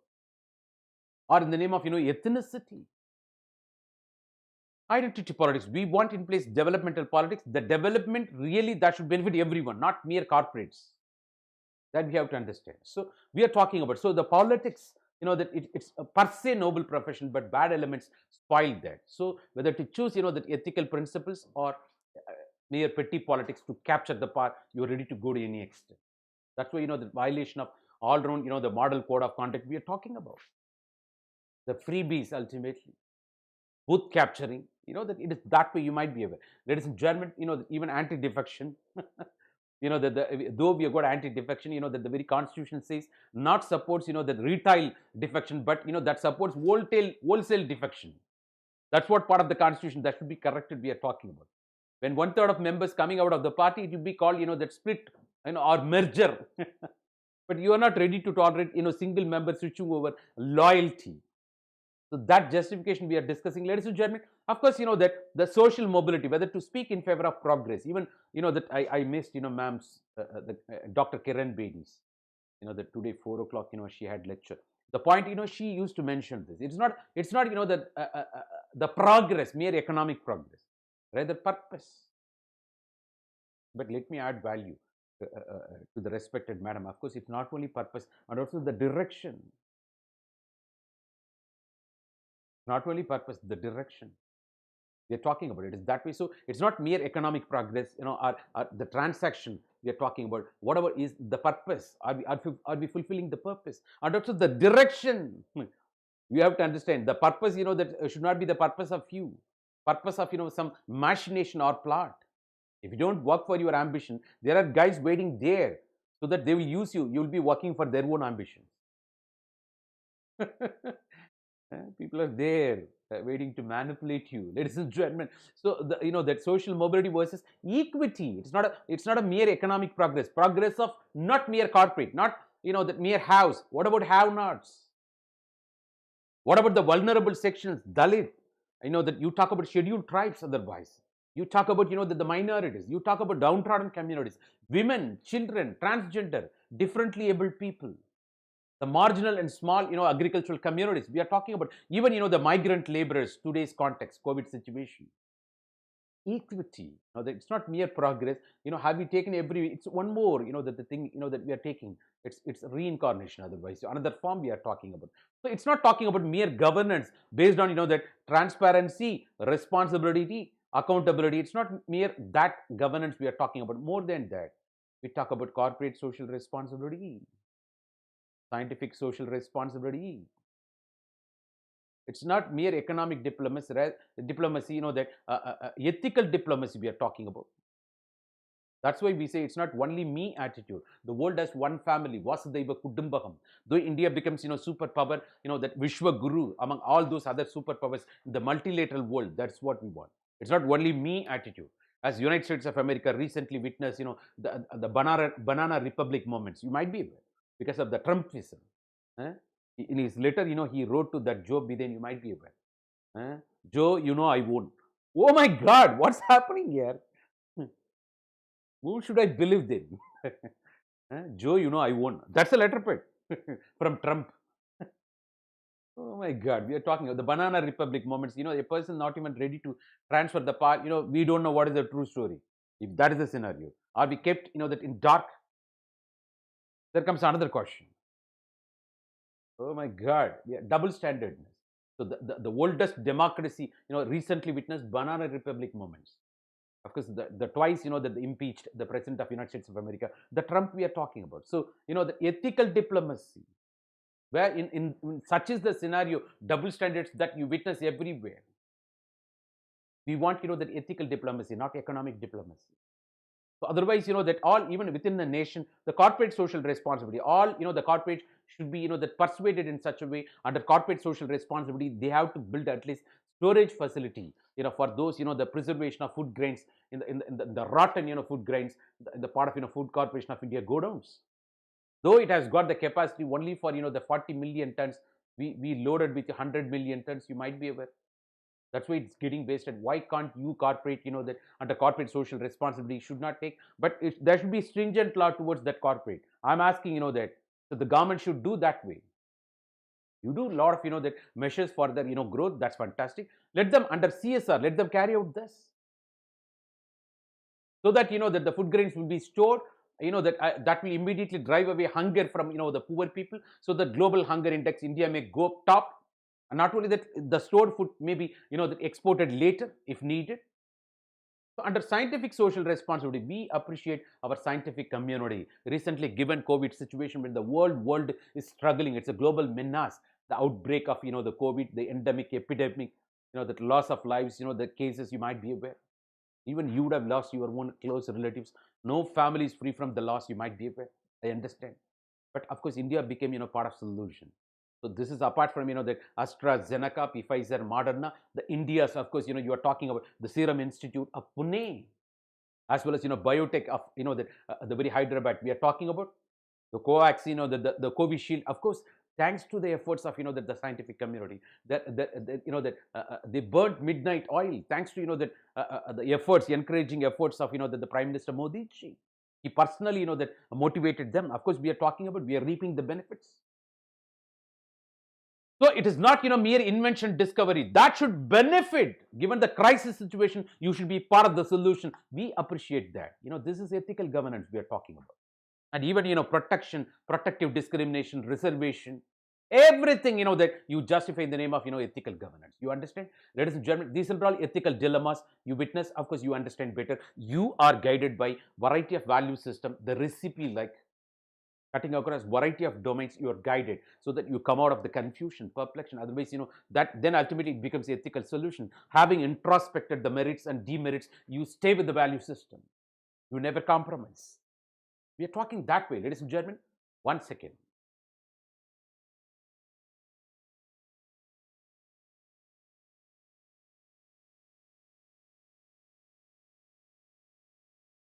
Of course, the candidate's attitude and approach to issues relating to this particular, that the subject you might be aware, GS4, paper 4 we call part of, that the mains 250 marks. This is what the description in syllabus. Candidate's attitude and approach to issues relating to integrity and probity in public life. So, that the truth, then honesty, then integrity. You become man of integrity or women of integrity. The integrity, probity in public life, and probably you are part of the solution. And to various issues or conflicts or ethical dilemma you encounter in your day-to-day life as a public servant, maybe while dealing with society, cutting across different domains. This is what the syllabus. This is what we spoke so far. Ladies and gentlemen, of course, this is what the syllabus, the title, of course, elaboration will be there. You please download from upsc.gov.in. Even the very Unacademy platform itself, you've got syllabus, ethics and human interface, the attitude, aptitude, and foundational values for civil service, emotional intelligence, contributions of, our discussion is centered around this topic now. Having discussed Western moral thinkers and Indian, the thinkers, of course, we are, yesterday we discussed, that Sri Aurobindo Ghosh, of course, the patriarch became spiritual thinker, you might be aware. Now, today, Sir Rabindranath Tagore, we are going to discuss the contributions of moral thinkers, that ultimately guiding light for us, so that we come out of those ethical dilemma, the conflicts or conflict of interest, and also public service values, ethics in public administration, yes, and probity in governance. So all these concepts and theories you apply, that's otherwise called the case study. This is for 120 marks. This is for 130 marks. Understand, ladies and gentlemen? It is that way. I think it is right time. Let me take you in. Right, ladies and gentlemen, Sir Rabindranath Tagore. It's not only knighthood.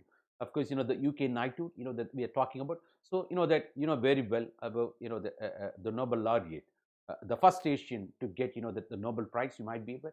So born in 1861, the Calcutta. Of course, the West Bengal. Today's West Bengal, Paschim Banga. You call me. It is that way. So the great poet we are talking about, of course, Gitanjali. That's why the writer, his novel, the dance drama, Sangeet, everything you're going to witness, and also philosopher. That is the social reformer, philosopher, variety, multifaceted personality, and also the patriot. That of course that all of his writings in what way responsible for that enriching that the people who fought for India's independence, because his liberal values, the human freedom, where the mind is without fear, the head is held high. Of course, in the very famous quotes, you might be aware. And the humanitarian values, of course, here you talk about his relevance to our ethics and integrity, the syllabus we are talking about. And he never liked the conventional methods of learning. That is what greatest people, even Thomas Alva Edison, what happened? He was sent out of school. You know the story. All great people, the lateral thinking, they think differently. Winners don't do different things, they do things differently. So that he never liked the very conventional methods. Of course, he studied in Europe. You might be aware. So what happened? He learned all those the Western the languages. You know the story. His works popularized in Indian cultural thoughts in many parts of the world. They're talking about works. That. So Indian cultural thoughts we are talking about. That's why that the very philosopher we are talking about. So the first Asian to win the Nobel Prize, especially for Gitanjali, you might be aware. So these are all the brief information, because if you want to taste the fruit, you should know what is the root. All ideas, they've got their own historical roots. If you don't know the historical root, you can't appreciate the fruit, the greatest ideas emerging out of it. You have to understand the context out of which you have to understand those ideas, that letter and spirit. You should know the context out of which it's spoken, came out of it. Ladies and gentlemen, that way. So first Asian to win the Nobel Prize we're talking about. And not only that, his songs known as that Rabindra Sangeet we are talking about, very popular in Bengal. That Amara Sona Bangla, you might be aware, even Bande Mataram. So we are talking about the Rabindranath Tagore, that with unique history of penned down national anthem for two different nations, you might be aware. We are talking about, and even the very Bangladesh released that commemorated by releasing the stamp we are talking about. It is that way. His first book of the poems was that Kabi, that Kahini. We are talking about Kabi Kahini in 1878. We are talking about, not only that, he wrote that Sandhya Sangeet in 1882. These are all his contributions. You should know little bit information. And also his famous dance drama we are talking about. Chitrangada. We call maybe my pronunciation, I don't know how it is. Chitrangada. You check with your Bengali friends. Maybe I will check with my my brothers and sisters in Bengal. I think it is right time. Then Athar Iqbal, and that one more girl also from Ahmedabad, the Bengali girl. I have to talk with her. So in 1901, he took the editorial, the charge of magazine. We talk about, Bangadarshan and joined the freedom movement also. So all this thing. 1941 he left the world. You might be aware. So prior to India's independence, you know the story. So he strongly protested Lord Curzon, who divided the very Bengal on religious line. That's why it became West Bengal, East Bengal. Then, of course, annulment also happened 1911. You might be aware. That he strongly protested against that division of Bengal on religious line. That we are talking about. Of course, that now you talk about West Bengal, East Bengal. Even once again, it got divided when the partition of Bengal, 1942. You might be aware, no? The Mountbatten Plan. So the West Pakistan, East Pakistan. Later it became Bangladesh with the support of India. We talk about Bangabandhu, Sheikh Hasina Wajid. You know the story. So of course, that the very Bengali speaking Muslims, that ultimately the Urdu speaking Muslims of Pakistan, that culminated in very Bangladesh. The story. So strongly protested against the division of Bengal. That on the basis of the religion. Those days, 1905, Lord Curzon, you might be partition of Bengal. Later that happened in 1942. Of course, that Mountbatten Plan we are talking about, not 42. Of course, 47. That India's independence struggle. The West Pakistan, East Pakistan. You know the story, ladies and gentlemen. So Gitanjali, the very Nobel Prize, the first Asian to get that Nobel Prize, you might be aware. He translated some poems, from Gitanjali to English. His writings, of course, the poems. He translated, that into English. Gave them to the William, that Rothenstein. What happened? He ultimately gave to the, the Yeats, John Yeats. We are talking about. So, and other English poets we are talking about. That it is that way. So, that what happened ultimately, the Indian Society of London published that Gitanjali containing 103 translated poems. I'm talking about, I gave you already brief information. This is all detailing so that it stays with you. Ladies and gentlemen, how he got, Gitanjali, the Nobel Prize. Of course, it's written in Bengali. He translated into English, gave it to his, William Rothenstein. Then he gave it to in term, that ultimately Yeats. Then finally, the Indian Society of London published that Gitanjali containing 103 translated poems. So Yeats wrote that, that introduction to the book. Of course, you preface, you might be aware, prelude, you write. And also, that the Rothenstein, that did pencil sketch, for the cover page, the contribution, the value addition they've done, his association, of course. The book created a sensation in English literature. You understand? From Bengal, one person, of course, that you just see that international recognition, such as that literary skill we are talking about. In 1913, the Nobel Prize for Literature was awarded to the Gitanjali, the Sir Rabindranath Tagore. We are talking about, ladies and gentlemen, this is how it happened. You might be aware. Very few Indian Nobel laureates, we are talking about. Of course, that, and recent tradition, the Venki Ramakrishnan, and also, that the Indian origin, Amartya Sen, you might be aware, and Nobel, of course, the Sir C.V. Raman. That we talk about, that even Mother Teresa from India, of course, though she is, from there, you might be aware, you might be talking about, from, Bosnia Herzegovina. You might be aware, we are talking about this in addition to the beginning from, of course, Sir Rabindranath Tagore. We are talking about the Gitanjali, the Nobel Prize. From UK, that he received the British knighthood, 1915. But what happened, right? That he was about to, the surrender.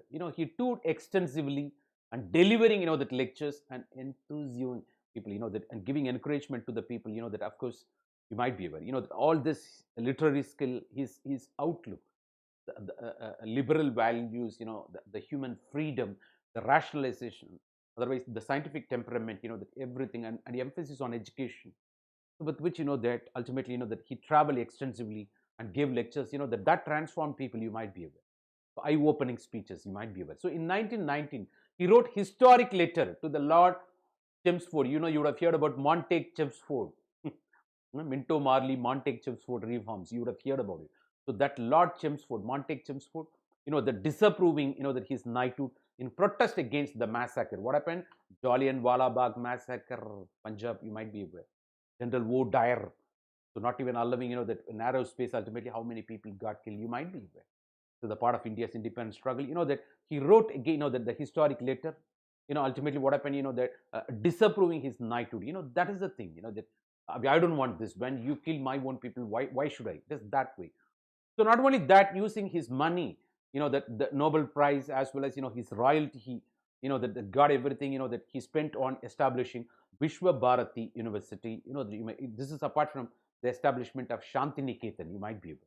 We're talking about, that is all his, that efforts, that it is that way. It is that way, ladies and gentlemen, that this Vishwa Bharati University we are talking about in 1940, Oxford University honored him with doctorate of, that literature, that especially in Shantiniketan. We are talking about, that way. See, international acclaim, accord, we are talking about. So, Indian, the Bengali, that that intellectualism has been welcomed by, that the global intelligentsia. That's fantastic. And also approval. We are talking about not only that, parallelly he had his own, that customization, personalization towards India's, that welfare. That's very important. The passion, the compassion towards Indian people. So essentially, that he was a poet, because such a visionary, broad-minded, not parochial or narrow-minded person he was, you might be aware. So essentially, a poet, a literary person, and a visionary with a cosmopolitan culture. Even the international relations, I talk about, that Ricky. I wouldn't have, mentioned, that what is that Ricky? That when I say it is realism, only power. Those who are all, the powerful, they will dominate. This is idealism. The ethics dominates. The law dominates, ethics dominates. That this is constructivism politics. Cosmopolitanism, that what you don't want someone, that, if you feel, that someone should not harm you, you should not harm others, same way. That is cosmopolitan culture we are talking about. That is equality of life, where you talk about equality of life. You speak about, that when something is paining me, it will also pain you. It is that way. It is the extension from moving to equality to equity. So this is at the international level we are talking about. So one of the things, cosmopolitan principles, appreciating fine beauty, the culture, and also, that the very refined cultural, the lifestyle we are talking about. So visionary with a cosmopolitan culture we are talking about. Ladies and gentlemen, I gave you already brief. I'm in detail, I'm elaborating so that you stay with the spirit. It's not once again, that elaborating, because you had, fantastic, that a detailed introduction, and I'm just substantiating through details, ladies and gentlemen, and next level of details otherwise. His contributions to the national life covered various aspects. That's what we are talking about. So, the patriot, the poetic literary world, emphasis on education, book for, the harmony, and also, the literary world, that brought laurel to India through his Gitanjali. And that he recognized immediately when something happened in India that went against Indian people, and his emphasis on rationalization, scientific temperament, and also though he had difference of opinion with, Mahatma Gandhi,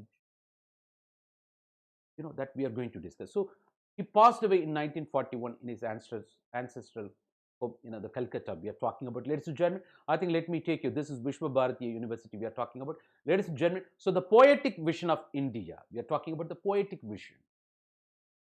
The post of, that, not post, the poet of, that modern India we are talking about, the conscious of, that India's destiny and national culture. That it's almost like Sri Aurobindo. Aurobindo, a patriot became spiritual person. And he was also, that contributing through his literary works, you might be aware. A variety of, the contributions, literary world. But of course, his poetic vision, that vision, what should be India's destiny? What should be the culture of India? Because where he emphasized not, that uniformity, unity. The unity in diversity was his emphasis, not uniformity. Even the one quote we are going to use to support that. The very national culture, that with communal harmony, that's very important, he emphasized. And based on scientific temperament, rationalization. Of course, even the very secularism tendency, what we witness part of the Indian Constitution, you get from, the flavor of, that all our, the freedom fighters, the great leaders the nation has witnessed, statesmen, the great people India has witnessed, the illustrious sons and daughters we had, they were responsible for the broad value system that we have part of the Constitution, either even the preamble, the blueprint where we witnessed there. Because, that the poet of modern India, conscious of how India's destiny should be, that even the national culture, how it should be, way of life. So his poetry resonated the ideas of national regeneration and hope. That's important. The great thing you can give to the poor people, the suffering people, is hope. This too shall pass. It's not worsening the scenario. It's not complicating the scenario. You have to give the hope, a ray of hope. For that, say only a candle, that lighting candle only can, spread its light. You can give your light. So for that, that you should be, that light. That's very important. Even in his quote, he emphasizes that particular point. Only when you are light, you can, enlighten others. But that way he did, that he gave hope to, that all those suffering people, that national regeneration, rejuvenation otherwise, because India has got the historic past. But in spite of that, he did not restrict himself, that he had some insularity. He emphasized modern values, the human freedom, because he's exposure to the Western values, scientific temperament. That's the point of difference with Mahatma Gandhi ji also. Though he appreciated Mahatma Gandhi ji in many occasions, it's the different worldviews. That's all. It's very natural for every thesis, antithesis. Very natural.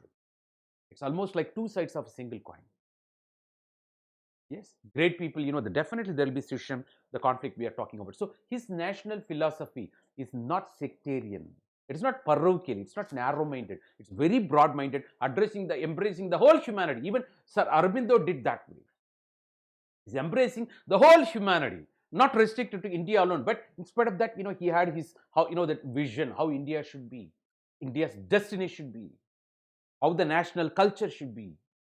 That is judgment that way. So aware of the insularity of the older, the phases of Indian tradition, that he differed. That's why, the Western exposure, the scientific temperament, rationalization, liberal values, the human emphasis on human freedom. That's why emphasis on education. That opens up, that leads to economic development. Of course, communal harmony, even not uniformity.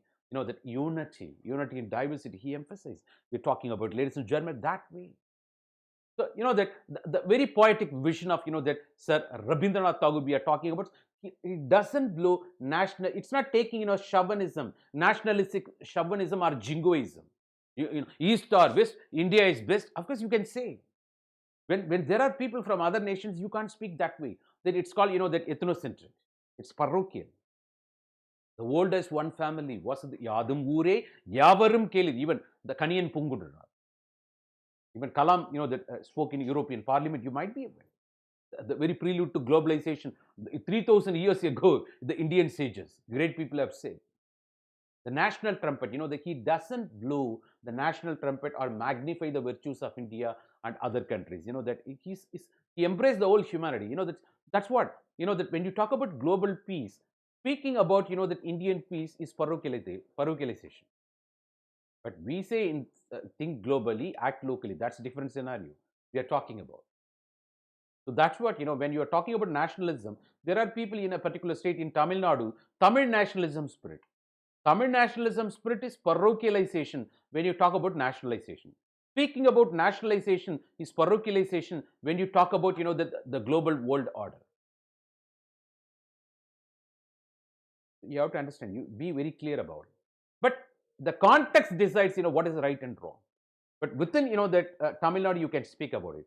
But within India, you can emphasize. But at the global level, so that's what all your glass ceilings will blow in front of your eyes. Have clarity over this, ladies and gentlemen. So doesn't blow the national trumpet or magnify the virtues of India and other countries. That not only that, he feared that it will lead to jingoism. Because, the moment psychophancy, jingoism, you feel proud, then you're gone. It should be realistic also at the same time. That when your nation is important to you, the same way other nations are important to their own, citizens. So you have to understand, it's peaceful, amicable living. It's not speaking about superiority or inferiority, ultimately, entering into conflict. What about peaceful, amicable living? The communal harmony. No psychophancy, no jingoism, no shamanism. Otherwise, we are talking about. So his long poems beautifully invokes his vision of independent India, how it should, India's destiny, the Indian culture should be. Opens up, that's fantastic we are talking about. So because in all of his contribution, the poetic vision, the motto, you understand what is the motto was, cultivate the spirit of invincible optimism, the ray of hope. An optimist will see solution in every problem. A pessimist will see problem in every solution. So invincible, and you can't defeat that optimism. Invincible. We are talking about the spirit of invincible. We are talking about optimism and believe in life. We are talking about believe in life and live worthy. Even that you have to understand, though you are born, it's a blessing, and that you can have, that you can create a divine life. That's what Sri Aurobindo also talking about. You might be aware. The same way, Aurobindo also. So cultivate the spirit of that the invincible optimism, belief in life, and live worthy of life. That's a motto in all of his, the poetic vision in India. Ladies and gentlemen, he's another facet, of course, that multifaceted personality we are talking about. Ladies and gentlemen, welcome to Unacademy. This is Success Sampath interacting with you. That especially on thinkers portion of ethics and integrity. Today we are discussing, that Sir Rabindranath Tagore, the first Asian Nobel laureate from India, for his Gitanjali, especially for literature. You might be aware, ladies and gentlemen. So, having discussed the poetic vision of, that the very, that Sir Rabindranath Tagore, ladies and gentlemen, let me take you to another facet of his life, the facet of his personality matrix, of course, social reformer. He adopted, in the beginning, Brahma Samaj. Of course, you might be aware, Raja Ram Mohan Rai, the cultural renaissance happened, you might be aware. So broken away from caste, his whole family practiced this way, broken away from caste, the Parda system, and the spirit of religious insularity. So the very progressive, that liberalism, the values, that the whole family stood for, the human freedom, they fought for it. Is that way? It is that way. So that's what you're going to talk about. So he regards caste and nationality as incompatible to each other. The moment you talk about nationality, that's what, as I said, I said in linguistic stance, Tamil nationalism. Of course, in front of nationality, the caste will go off. But the moment you emphasize caste, you will be talking about then subdivision. Say, for example, we talk about the dominant caste in Tamil Nadu, especially say Devar community. We say Mukkulattur. Devar community, that is a dominant caste. People say Mukkulattur. The Mukkulattur, of course, where people will be talking about, that the Kallar, Maravar, Agamudayar. Got the point now? The moment you talk about Devar, then you go for subdivision. When Sasikala was, part of, the Jayalalitha's team as pressure group, she used to give, the order this way. Emphasis only on Kallar, then Maravar. Probably she may consider Agamudayar, otherwise you leave, because she is afraid of Agamudayar. In political appointments, whatever may be, party appointments, everything, this is unwritten truth practiced by the convention, by the party. That the moment you focus on caste, then ultimately you will focus on subdivision. When you talk about, that the very Brahmin community, Iyer versus Samartha Brahmin, Iyer versus Iyengar. Then in Iyengar, then people, that when they put Namam, the U group, V group, U or Y. People will put this way or Y. Vadagalai, Tengalai, what is this? Oh my God, every caste, the moment you focus, it's a polarization. You take tool of polarization, you get subdivided further. Go for, the Kongu counter in Tamil Nadu, the Kongu counter. Now, I've got a lot of friends in that particular community. They will come together. They say, have you gone to Kongu Nadu? Because there is, they refer that way. So, okay, let it be. Nothing wrong. You have community feeling, that's fantastic. But it should not be at the cost of some other communities. That's very bad. Then it becomes communalism, casteism. We deplore casteism, communalism. As long as you have interest, nothing wrong in that. What happened within that Kongu, my friends, that they will talk about division. Hey, Avankuta where this, he belongs to different clan. I belong to different clan. That we don't do. I don't like him. So they talk about. So it appears as if they are one. There again, they talk about polarization. Even within, scheduled caste, the people talk about PLPR, Parayar, Pallar. PL, Parayar, the Parayar, Pallar. And of course, that Arundadiyar caste. Arey, what's happening here? Oh my God, it begins like, the appeal. Ultimately, it's getting subdivided. Further polarization. So against nationality, the caste, they are incompatible with it. I'm not saying the Rabindranath Tagore. I'm just linking with you. So the politics, of course, that aims at national solidarity. The caste creates endless distinctions. Oh my God. Endless distinctions. getting subdivided further, it's over. Then ultimately we are talking about polarization. Of course, Sir Rabindranath Tagore was deadly against, he said caste and nationality as incompatible with each other. We are talking about, ladies and gentlemen, not only that, the modernism, that, so he dwelt, of course, on remarkably wide variety of subjects on politics, culture, society, education, the multifaceted personality we spoke already, ladies and gentlemen. So in an essay written, that on 150th anniversary of Tagore, the Rabindranath Tagore, the great economist, you might be aware, he's also Nobel laureate, the welfare economics, Amartya Sen from that Bengal. The probes into decline of the interest in Tagore in the West. Of course, that how it came down, and his differences with Gandhiji, Tagore's difference with Gandhiji, he emphasizes.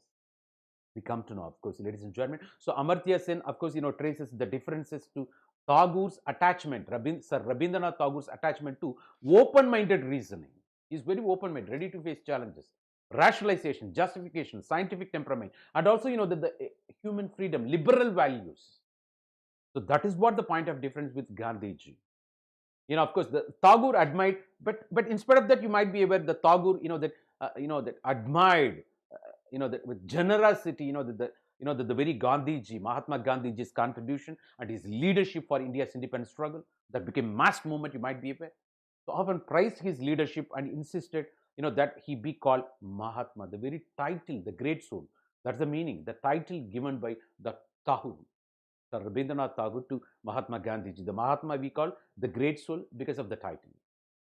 Even Netaji gave father of the nation. Ultimately, Netaji title was given by Gandhi to Subhash Chandra Bose. You might be aware. They're talking about several titles: Dasha Bandhu, Deena Bandhu, Bombay Triumvirate. In modern India, you would have, the variety of titles you would have. Ladies and gentlemen, it's the right time. Let me take you in. So, frequently disagreed. Sir Rabindranath Tagore frequently disagreed with, the Mahatma Gandhi in matters over, the variety of things, that need for. Why? Because Tagore emphasized scientific temperament, the liberal values, human freedom, the broad-minded. It's not parochial, broad-minded. He's not restricting, the Tagore, Sir Rabindranath Tagore, not restricting himself to, a particular ism or parochial or chauvinistic version or even jingoism. You might be able, we emphasize already.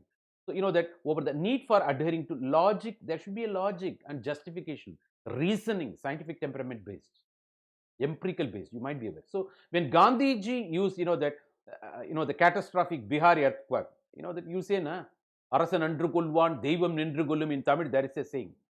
That you did, na, you people became, that are wrong people. That's why God has punished you. Even today, that talk is there. I may not punish you. God is there. He will punish you. Even today, you speak, na, the religious person's belief. So Gandhiji spoke during, catastrophic Bihar earthquake in 1934 to fight against untouchability. You practice, that untouchability. You practice ultimately that, caste discrimination. No, that's why God punished you. Gandhiji gone to extend that particular extent. So otherwise, Gandhiji said it's an opportunity so that, you do away with untouchability. God-given opportunity. He spoke that way. So, that citing the Bihar earthquake 1934, fight against untouchability, but Tagore protested. No. How come you can link with geographical phenomenon, that something, the geological phenomenon with something, that he's not ready to accept that principle or view otherwise. So Gandhiji advocated the use of, charka, that the ratano, that, every day, that the 30 minutes a day you do that, that's Gandhiji's prescription. But Tagore opposed this, that injunction. That it is that way. He was against this. It's normally any human being with little bit effort, that something, the antique thing, that he is not ready to, that give approval. So he felt, that lack of logic and reasoning. Not only that, the very Sir Rabindranath Tagore also disagreed. Of course, you see Mahatma Gandhiji, here you see Sisham sitting itself, the different poles like. So disagreed with, Gandhian economics. Of course, you might be Gandhian economics, the rural economics, Sarvodaya economics, you might be aware. We are talking about, the cottage-based industries on the village line, you might be. So Gandhian economics, he disagreed and thought that only modern technology. That's what Rabindranath Tagore, scientific temperament. Even Nehru thought the same way. That's why he emphasized industries. The dams, the temples of modern India.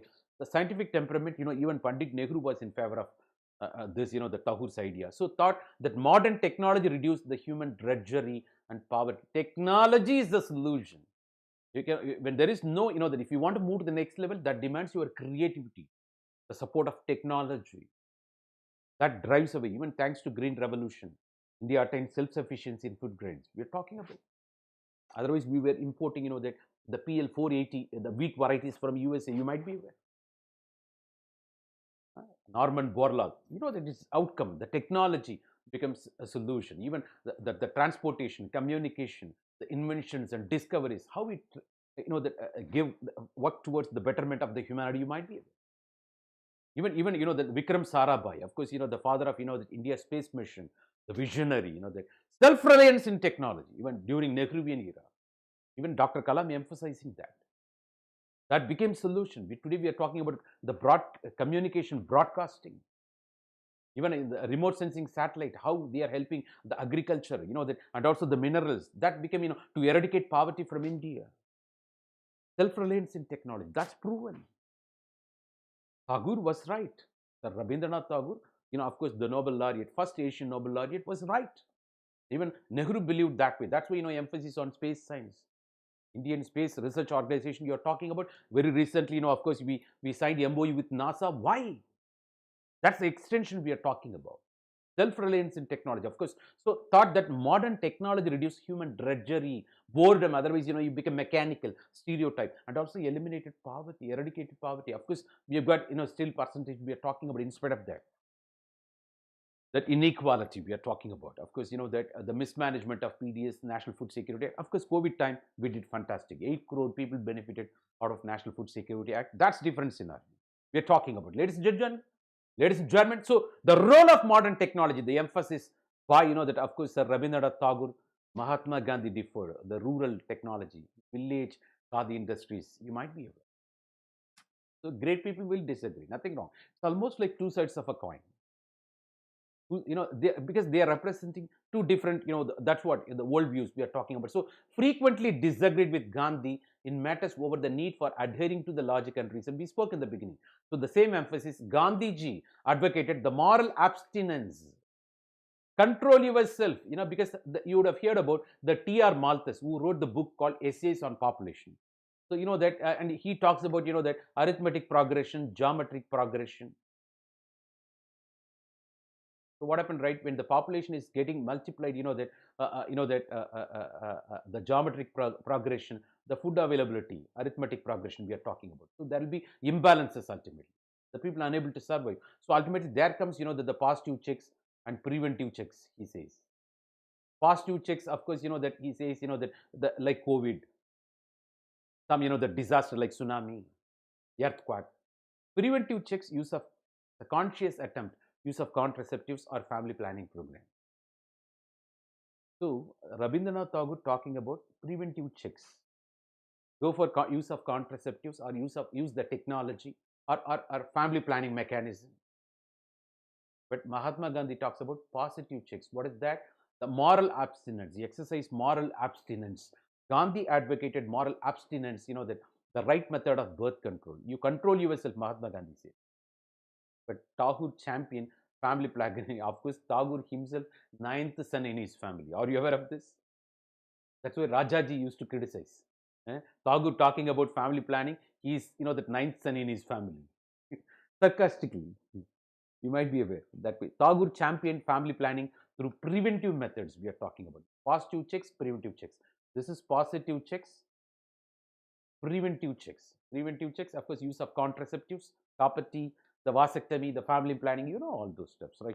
Positive checks, of course, that epidemic outbreak of the diseases, naturally people, like COVID crisis, the tsunami, earthquake, everything that eats away, the famine sometimes, all those stuff we are talking about. So both differed sharply on the role of, the modern medicine. Definitely Tagore in favored modern medicine. You understand the difference between, the great people, of course, both are right in their own weights. Gandhi spoke in terms of the context of downtrodden, but, he spoke other way around.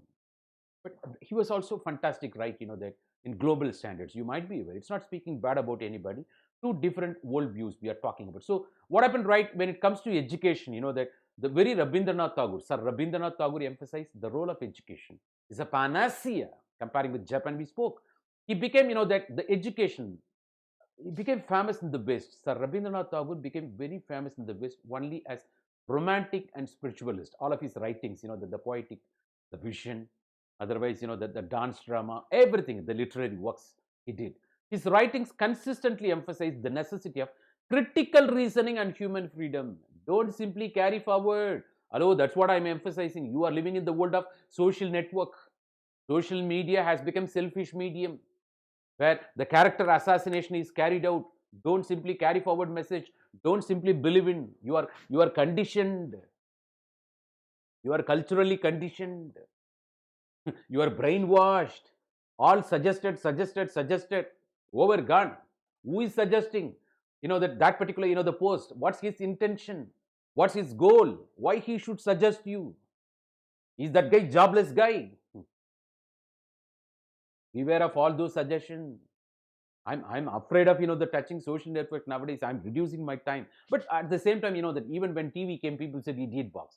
But I learned that fantastic English only by watching English news channels. Though I'm born and brought up in that rural area, born to that illiterate parents, first graduate in my family, studied up to 12th standard in Tamil medium. Of course, that, oh, I thank Almighty God, but I use the technology available. I use TV, television, radio, English news, and also the Oxford Advanced Learners Dictionary. That gave, that you can also benefit that way. So, that what happens, right? That for every, that modern technology, there will be criticism, but you should know the technology is always double-edged sword. Double-edged sword. You should be careful. You should know how to use it. Otherwise, you will be used by the technology. So, that expects you to be, that use logic, reasoning, critical thinking, go depth, critical thinking. Don't accept as it is. Question everything. Question. It is not simply, that the blunt followership. That will never happen. That should never happen. That's why people are taking advantage. Question everything. Have critical thinking. Otherwise, you speak in favor of liberal values, human freedom. That no, we should, that support the subjugation of one person by another person. That inferiority, superiority, it's over. It is injustice. When there is injustice in the relationship will not be long lasting. Well, it is that way. So he questions, all of his writings consistently emphasize that is what, through education, you start questioning everything. You stand on your own. That gives self-reliance, confidence. You stand on your own. That ultimately gives you self-respect. The true education gives you self-respect, confidence, so that you stand on your own.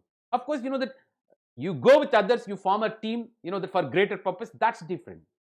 The great people coming together for greater purpose, I'm not talking about it. As an individual, you become very strong by education, an instrument of, that your social transformation, an instrument of individual transformation, an inculcation of the value system on the part of, that every individual, well.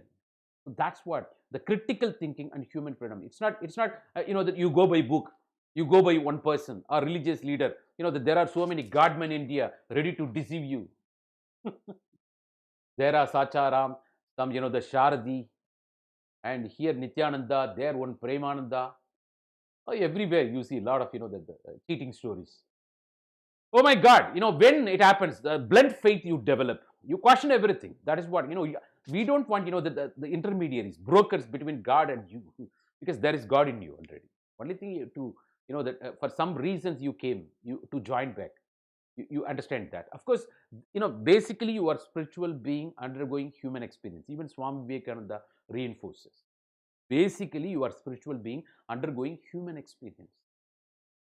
The moment you realize that, you won't that submit yourself. Respecting others, touching the feet of elders, getting their blessings, that's different. It is not getting subjugated, because you are born free. It is judgment, because that the Almighty, don't disrespect your Almighty. That the part of Almighty boson particle in you. It is by wholehearted, that touching of feet of elders and respecting them and getting their blessings, that's different scenario. You appreciate, those elders, you get the blessings, that's fantastic. Not by force. Not our today's politicians, the touching the feet of, the politicians for the sake of some benefit, self-expediency, survival, backboneless people. Throw them away. So critical reasoning and human freedom we are talking about. So these, that guided his ideas, critical thinking, human freedom. These guided his, that Sir Rabindranath Tagore's ideas on education as the most important element for the development of the country. Education is the solution. As an individual, that you become economic independence.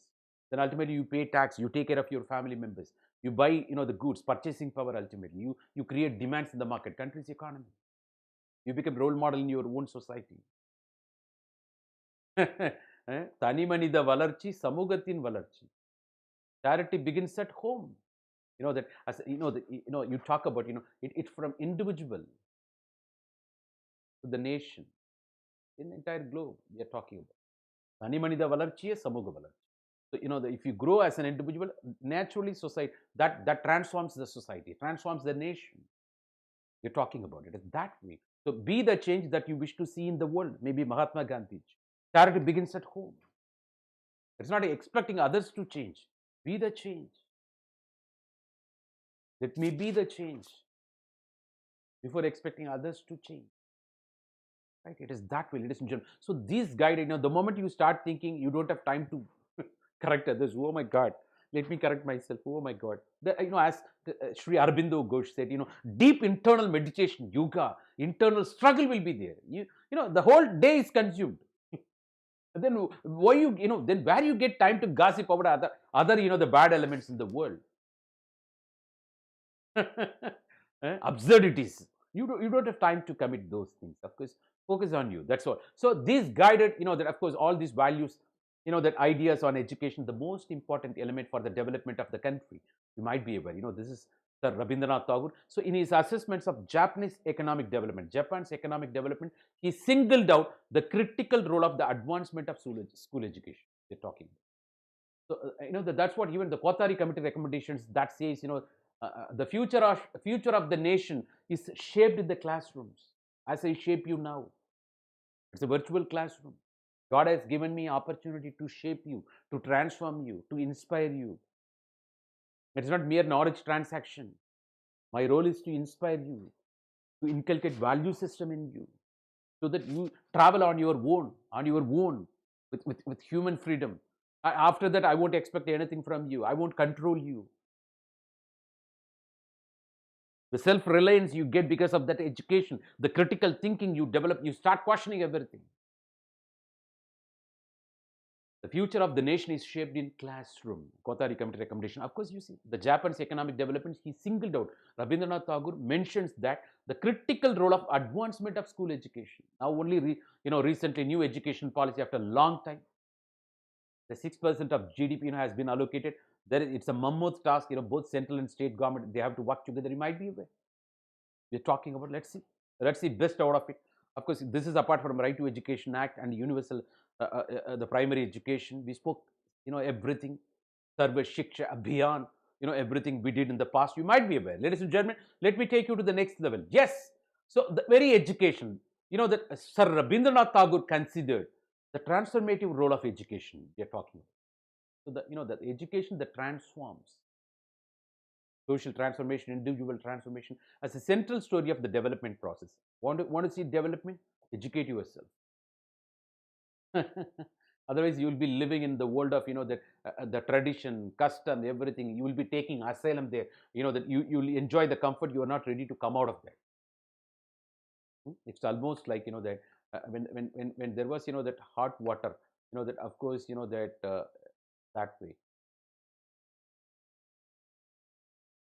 So hot water burning happening. The input I'm talking about. So hot water is burning. Ultimately, that ready. So there was a frog jumped into that hot water. So it was very cold outside. The moment it jumped into the warm water, gave some sort of comfort for the frog. What happened, right? The continuous heating is happening, burning is happening. By the time the frog should have realized, the very frog should have realized that the water is getting heated up. That it's becoming more hotter now. Probably it should immediately jump outside. Then only it can survive. What happened, right? Enjoying that comfort now, it's lost in that comfort, the sensual pleasure. It forgot to jump. What happened, right? When when the hot water became more hottest, ultimately the hot water eaten away the frog. Now it became frog soup. You understand? So the people, that something which is very comfortable in the name of, the faith, custom, tradition, the primordial living, they take asylum. They never come out of that for some reason. They feel comfortable. What they find morning, that will eat them away. They become obsolete, irrelevant. That's why you have to update yourself. That, only education is the panacea. Education will make you open up. That's a solution. You get exposed to variety of theories, concepts, and everything. And that ultimately, that expects you to perform. It's not knowing to apply. Use your brain. There'll be perfect balance between, the heart and brain, and making you humanistic, compassionate. Then what is the use? There should be a purpose. No? On that path, development never becomes a problem. It's individual development, national development, prosperity of the nation, or prosperity for the whole humanity becomes never a problem. After that, what you do with that prosperity, are you happy? There comes another thing. You understand the point. So everything is possible only through education. That makes you mature. It's not mere knowledge I'm talking about when I say education. The mature knowledge, that's called wisdom. Talking about, ladies and gentlemen. That way, that we are not talking about mere, that knowledge, that may be awareness. I'm not talking about mature knowledge in the long run, depth knowledge, insights. That prepares you for critical thinking, critical questioning. It's not accepting, that whatever, you question everything. You browse with your consciousness. You talk to your inner voice parallelly. Then ultimately it becomes wisdom. You're a man of ethical person, women of ethical person. Ladies and gentlemen, that way. So the transformative role of education as the central story in the development process we are talking about. So devoted much of his life to advancing education and spreading it everywhere. Even the Shantiniketan establishment, Vishwabharati University. Very, very fantastic efforts, that எழுத்தறிவித்தவன் இறைவன் ஆவான். அன்னசத்திரம் 1000 கட்டுவதை விட anchor ஏழைக்கு கல்வி அறிவித்தலே that சிறந்தது. A lot of Tamil that saying, emphasizing importance of that very education and role of educational institutions. It's almost like that if you give freebies, that it's quick fix solution, but to provide long lasting solution, enable him by education and make him understand the technology, maybe by some skill sets. Lifelong solution we are talking about that transforms the whole society from individual transformation to social transformation. It's an instrument of social change we are talking about. On that path, the development of that particular, that economic development is, the first step we are talking about. So advanced. So what happened? That has become his, that ultimately the greatest mission, advancing education and spreading it everywhere. That's why Vishwabharati University and Shantiniketan schools we are talking about. That is German. Not only that. So establishment of Shantiniketan, the abode of learning. Of course, that by Sir Rabindranath Tagore, we are talking about it. This is apart from Vishwabharati University. All his money, that he got because of the Nobel Prize Gitanjali, on literature and also his royalty, all of his poets, the poetic writing, literary works he spent on that. So he established a school in Shantiniketan. Of course, constantly raining in money for this. That unusually progressive, the co-educational, got the idea, the greatest thing that happened those days. எழுத்தறிவித்தவன் இறைவன் ஆவான். It is that way, that he did, that long-lasting solutions. So he emphasized the need for gathering knowledge, gather knowledge, because, from everywhere in the world. It's not saying that, I will listen only to Indian values. No. Free flow of ideas. Ultimately, that makes you very mature so that you never become parochial. Never become custom bound, tradition bound. You're ready to face all those challenges in the world. It's preparing you, open for challenges. It's that way, broad-minded. So gathering knowledge from everywhere in the world and assessing it only by reason scrutiny. You have the knowledge, gather the knowledge, but go for reasoning, question everything, critical thinking. There should be a strong justification, logical connectivity. It's not simply accepting as it is. It's that way, ladies and gentlemen. So, that what happened, right, that they were taught about, that in Shantiniketan school, that all students were taught about Europe, Africa, USA, Latin America. You understand?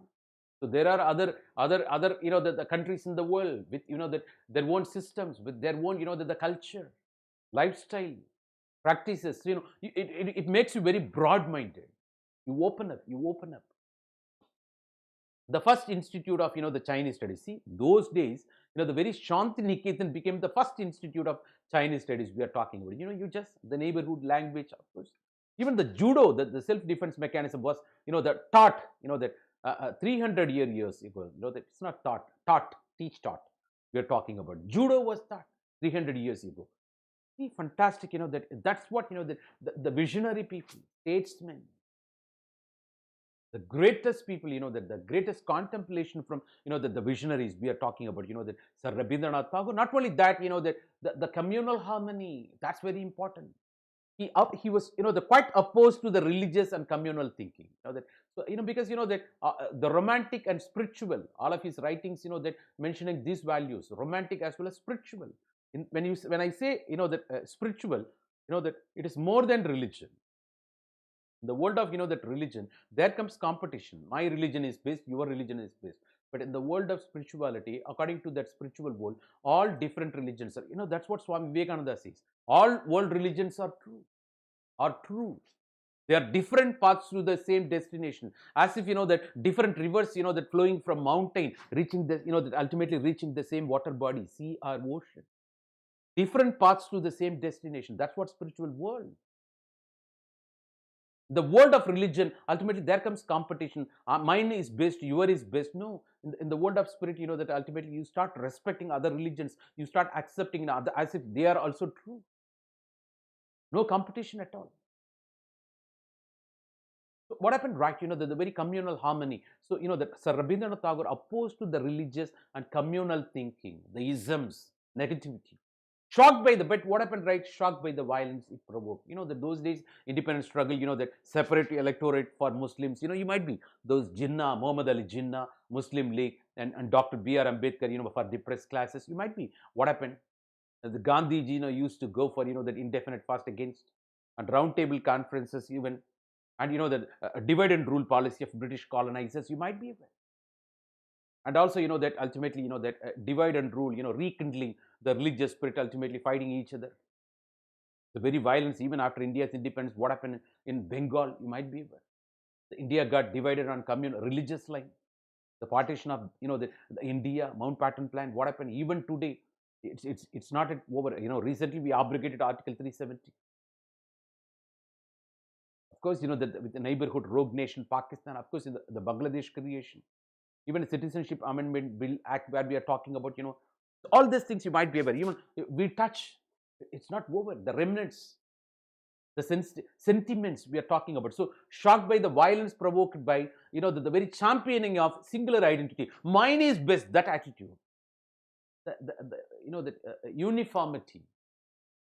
So, the people should think that way, that unity, in diversity. That's what, the core value of, that Hinduism we are talking about, ladies and gentlemen.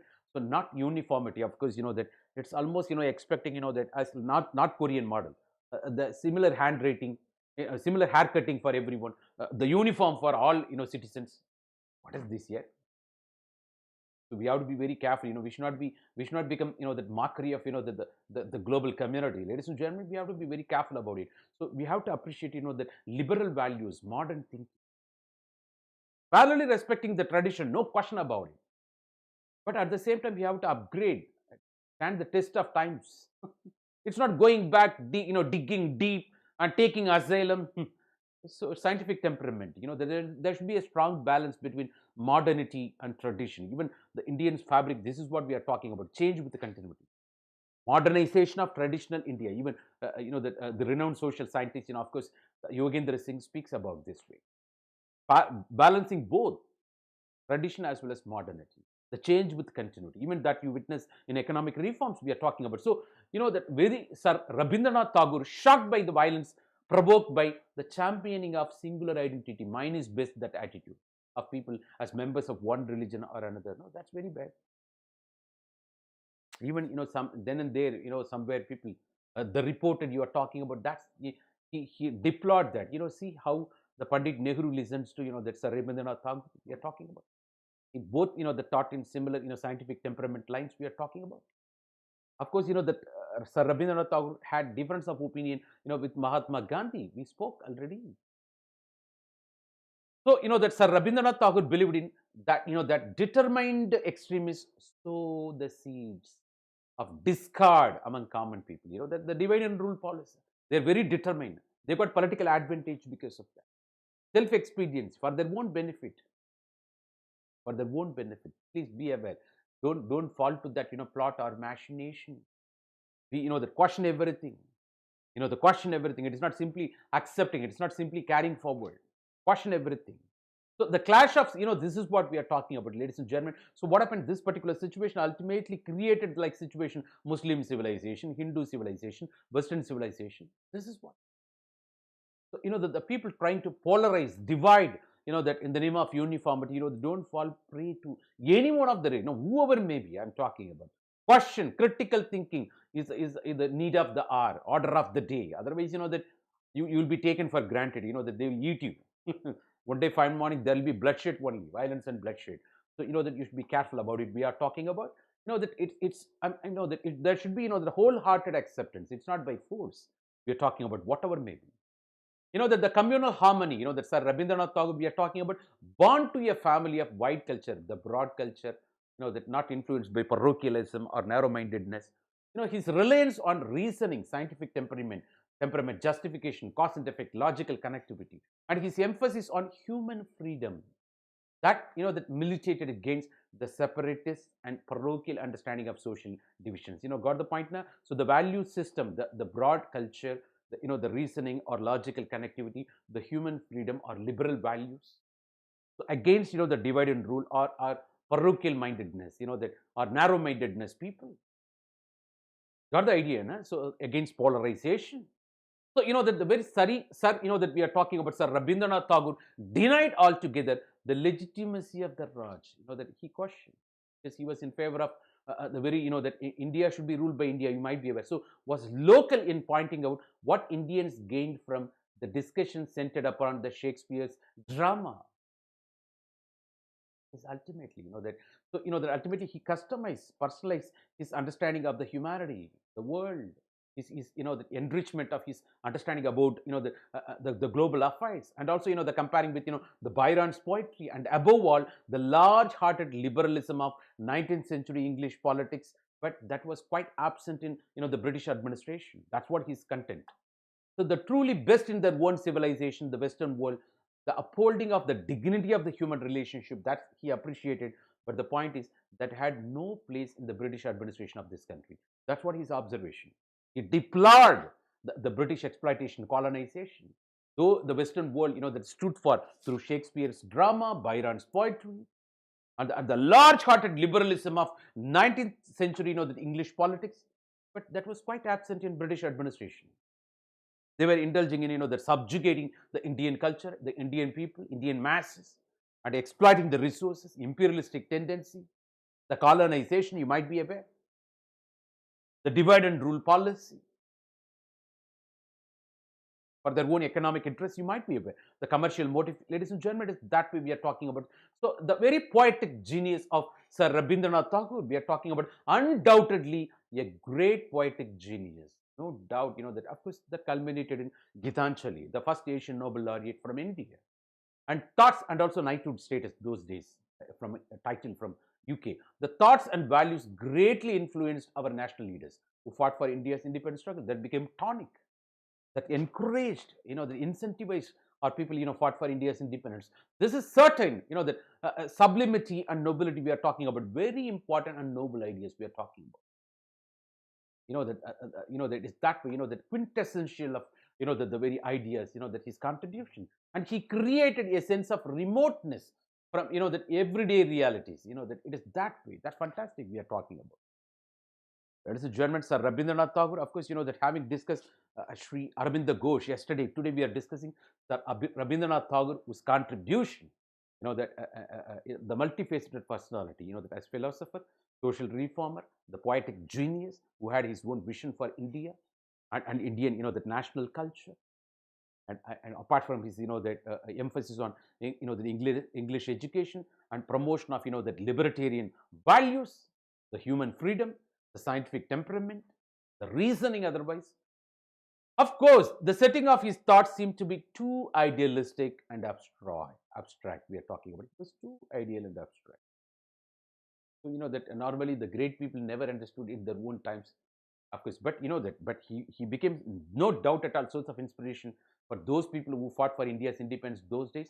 But all of his thoughts too idealistic and abstract. That's also that of course observation we are talking about parallelly, ladies and gentlemen. So that is the reason what happened, right? He was criticized, that underplaying the political aspects of India's independence struggle, because his preoccupation with, the liberal values, that he embraced the whole humanity, the humanitarian values.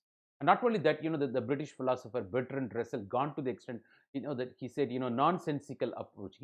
He called it nonsense from philosophical approach. Of course, you might be aware, that this is all general criticism against, of course, that Sir Rabindranath Tagore. We are talking about the first Asian Nobel laureate because of his, the literary work Gitanjali. You might be aware, the multifaceted personality, that who inspired the Indian people who fought for India's independence. But in spite of that, he was criticized underplaying the political aspects of independence struggle. He was criticized that way because he had his own difference of opinion with Mahatma Gandhi. Though he praised Mahatma Gandhi, his scientific temperament, you might be aware, it's very natural those days. They speak up, they speak their mind. So naturally, that may go against, widespread opinion. It poses like ultimately questioning, that Gandhiji's leadership, like the schism not good when we were fighting for India's, that independence against, that the British colonizers. So that in that context, of course, we have to look at it because every idea should be seen in its own context. Then only you will appreciate the spirit we are talking about. Ladies and gentlemen, not only that, I think it is right time. Let me take you to the course. 1 second. You can also refresh yourself, please.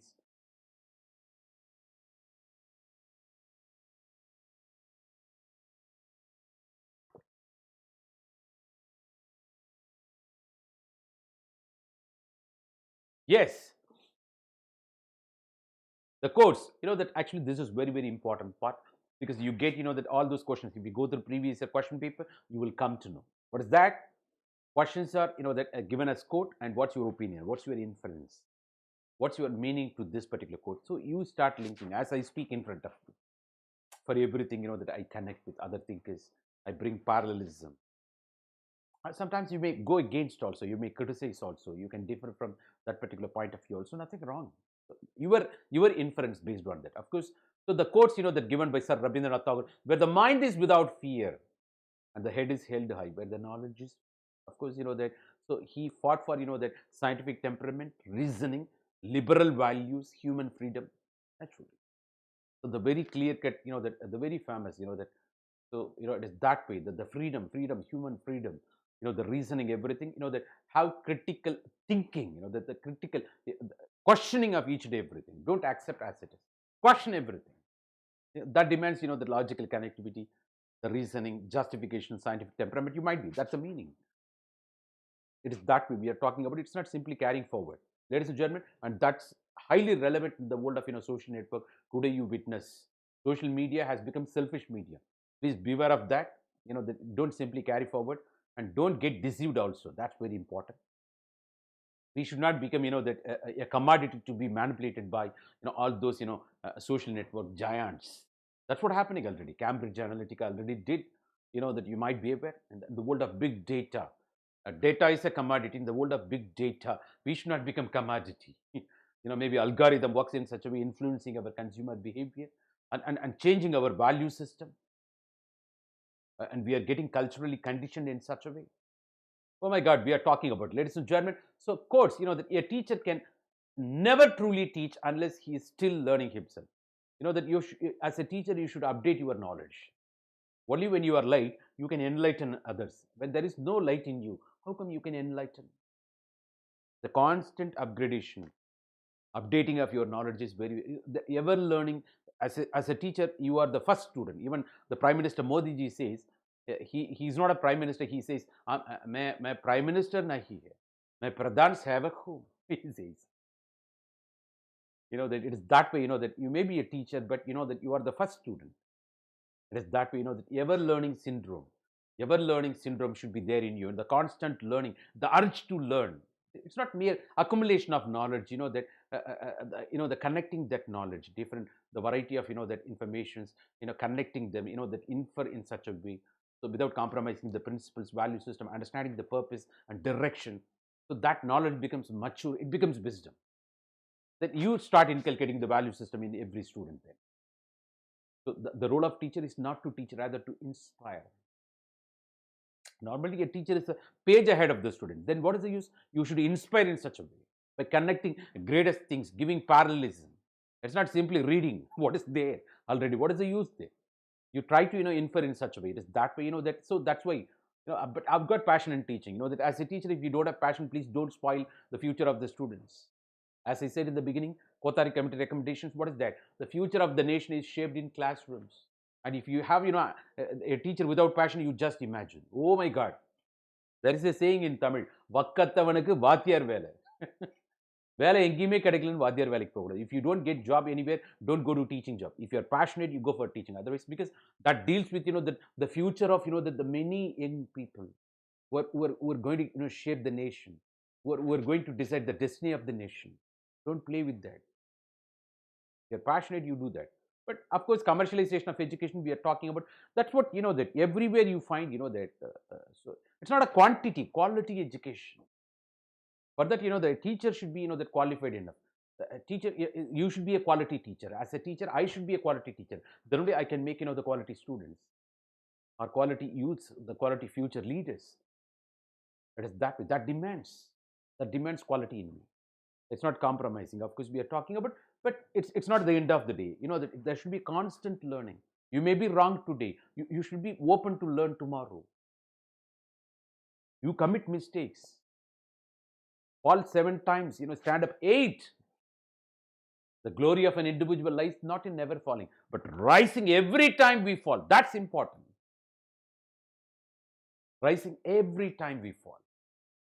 Fall 7 times, stand up 8. That's all. 30 days, come on, next. It is that way. So a teacher can never truly teach unless he's still learning himself. So learn continuously. There should be constant learning, updation. A lamp can never light another lamp unless it continues to burn its own flame. Got the point? Na? You should have your own light, then only you can enlighten others. By enlightening others, that you don't lose your that light. Don't think that way. By giving more, you get more. கொடுப்பதில் நாம் பெறுகிறோம். Be part of giving. Be part of the transformation. Because you are creator. You are a Brahma. When you make the good leaders for the future of India, of course. You are Brahma. Almost you are the God. It's not you saying that you are God. The people who benefited out of you, they will feel that that you were God for them. But parobakar, don't expect anything. En kadan pani seidi kidappadi. Of course, parobakaram idam sariram. Of course, people talk about that nishkama karma. The Bhagavad Gita essence I see there. So the teacher who has come to the end of his subject, who has no that living traffic, of course we are talking about with his knowledge, but merely repeats his lesson to his students. Got the point now? If you are not prepared, if you don't that learn, it becomes stereotypes. Archamave, archikite. The very that if you are very much interested in learning, every day you will be thrilled to learn variety of things. So the same topic that if you speak, you can speak in multiple dimensions. That's what I give. That I maybe I hope you tolerate me. Every session ethics introduction, I give that introduction, but I go for variety of interpretations. But I can't that change the subject. But at least I can make difference. That's I try. Maybe with the blessings of Almighty God, that's my humble attempt. I have to do more. I believe that way. So it's that way, that if you don't update yourself, what will happen? You will repeat the same. So constant updation of knowledge should be there. It's a great message to the teacher. Of course, we talk about, but merely repeats his lesson to his students can only load their minds. He cannot quicken them. It's mere, that loading with knowledge. So it is that way. The role of the teacher is to inspire. We are talking about that's fantastic. About the role of the teacher. எழுத்தறிவித்தவன் Irrival, because he did fantastic job by emphasizing education, by going for Vishwa Bharati University and establishing Shanti Niketan schools. Why? He has got, he's qualified to speak about that. He did that way. So, ladies and gentlemen, everything comes to us that belongs to us. We create the capacity to. Everything is here. Everything is inside out. Everything is inside. That. Do you have sensitivity to recognize? God is there. You are the God. You are part of the God. But unfortunately, what happens? You do so many things, that you make yourself, the lesser human by focusing on trivial things, that. But greater things are, the waiting for you. But you are not ready to go there. But develop sensitivity. That demands, you should develop. Education is the panacea that transforms you. You become sensitive. The wisdom, the mature knowledge takes you there. So everything comes to us, that ultimately you never miss that opportunity. You seize that opportunity. You capture. Everything comes to us that belongs to us. If we when we create a capacity, that of course that everything is in the air. Do you have a receiver? The frequency matching, that to become sensitive to a particular frequency. We talk about sensitivity, fidelity, the frequency matching. Otherwise, you talk about AM, FM, everything. Amplitude modulation, frequency modulation. Yes, come on. The receiver should have the capacity with the so-called sensitivity, so that you start receiving a particular signal. Everything is in the air. Electromagnetic waves we are talking about. That of course. Do you have that that receiver with sensitivity, fidelity, selectivity?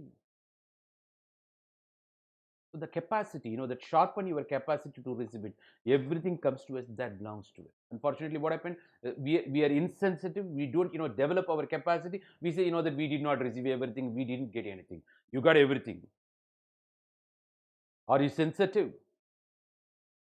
The moment you are sensitive, you create the capacity. Everything will be pouring in. Everything will be pouring in. That everything is there. That. So there comes ultimately, that. So it takes time. Of course, ladies and gentlemen. Not only that, ladies and gentlemen. You of course that another quote we are talking about. Go not to the temple, because don't be ritual or ceremonial. Understand? There is a guy starving. Of course, there are also that saying here everywhere. That Tamil Nadu is very famous for that fans association. You might be aware that Rajinikanth fan. Of course, that those days, from MGR, in Andhra also NTR, the matinee idol. Of course, that. Then, of course, for one temple built for that Kushbu, one actress. That such a fools are here in Tamil Nadu. Of course, you might be aware. You might be. I don't that endorse that view. Of course, fans, that see, that see, will you construct a temple for a guy who served you in a particular hotel? For that, you paid money. It is almost like that. So that's what people say. You should not search your leader. First of all, you are leader. It's a blatant, that refusal not to be leader. Ultimately, you started recognizing, you started searching leadership from somewhere else. That's number 2 mistake.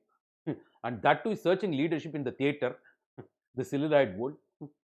That it's a well planned, cooked up. It is that way. I think that. A lot of movies came ultimately, that the people are misled. Why? That is what you have to question everything. The education is the solution. Otherwise, you will be completely interested in rituals and ceremonies. No doubt, rituals and ceremonies they created with the purpose. But of course, you be religious in the beginning, maybe idol worship, everything. Later, you have to touch the very purpose. You become spiritual. But unfortunately, people completely satisfied the world of realdom, the religiondom. You start competing with others. That you speak about superiority, inferiority. You enter into conflict. But you lost the purpose. So people should not become that ritualistic or ceremonial. That is the purpose. So we say that you go pour water, pala abhishekam, milk abhishekam over the cutout of that your matinee idol. But there are the small young kids are starving for milk. So that's very bad. That's the thing. Of course, even today we are talking about that. So you have to the reasoning. Of course, Tagore traveled that way. Go not to the temple to put flowers upon the feet of the god. First, fill your own house with the fragrance of love. See, even Swami Vivekananda says in a particular statement, கண்ணுக்கு கடவுளாக தெரியும் உனது சகோதரனையே நீ வணங்காவிட்டால் கண்ணுக்கு தெரியாத அந்த கடவுளை நீ வணங்குவதை நான் எப்படி நம்புவது? So if you don't, that love your own brother and sister with flesh and blood, how come I can believe that, that you are worshipping, you venerate the so-called, that idol?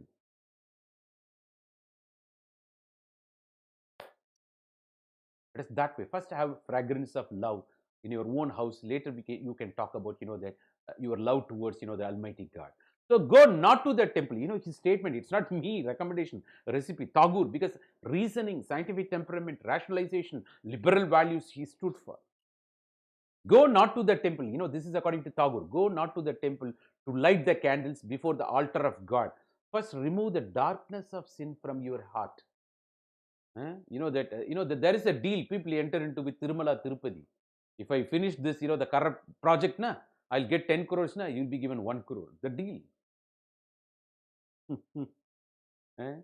Even I think, one ex-chief minister of Andhra Pradesh, Chandrababu Naidu, I think he said once, when more money is collected from the hundi of, Tirumala Tirupati, people are committing more sins. That's the meaning he said. It's a very fortunate statement. I appreciate that. Whatever may be his political loyalty.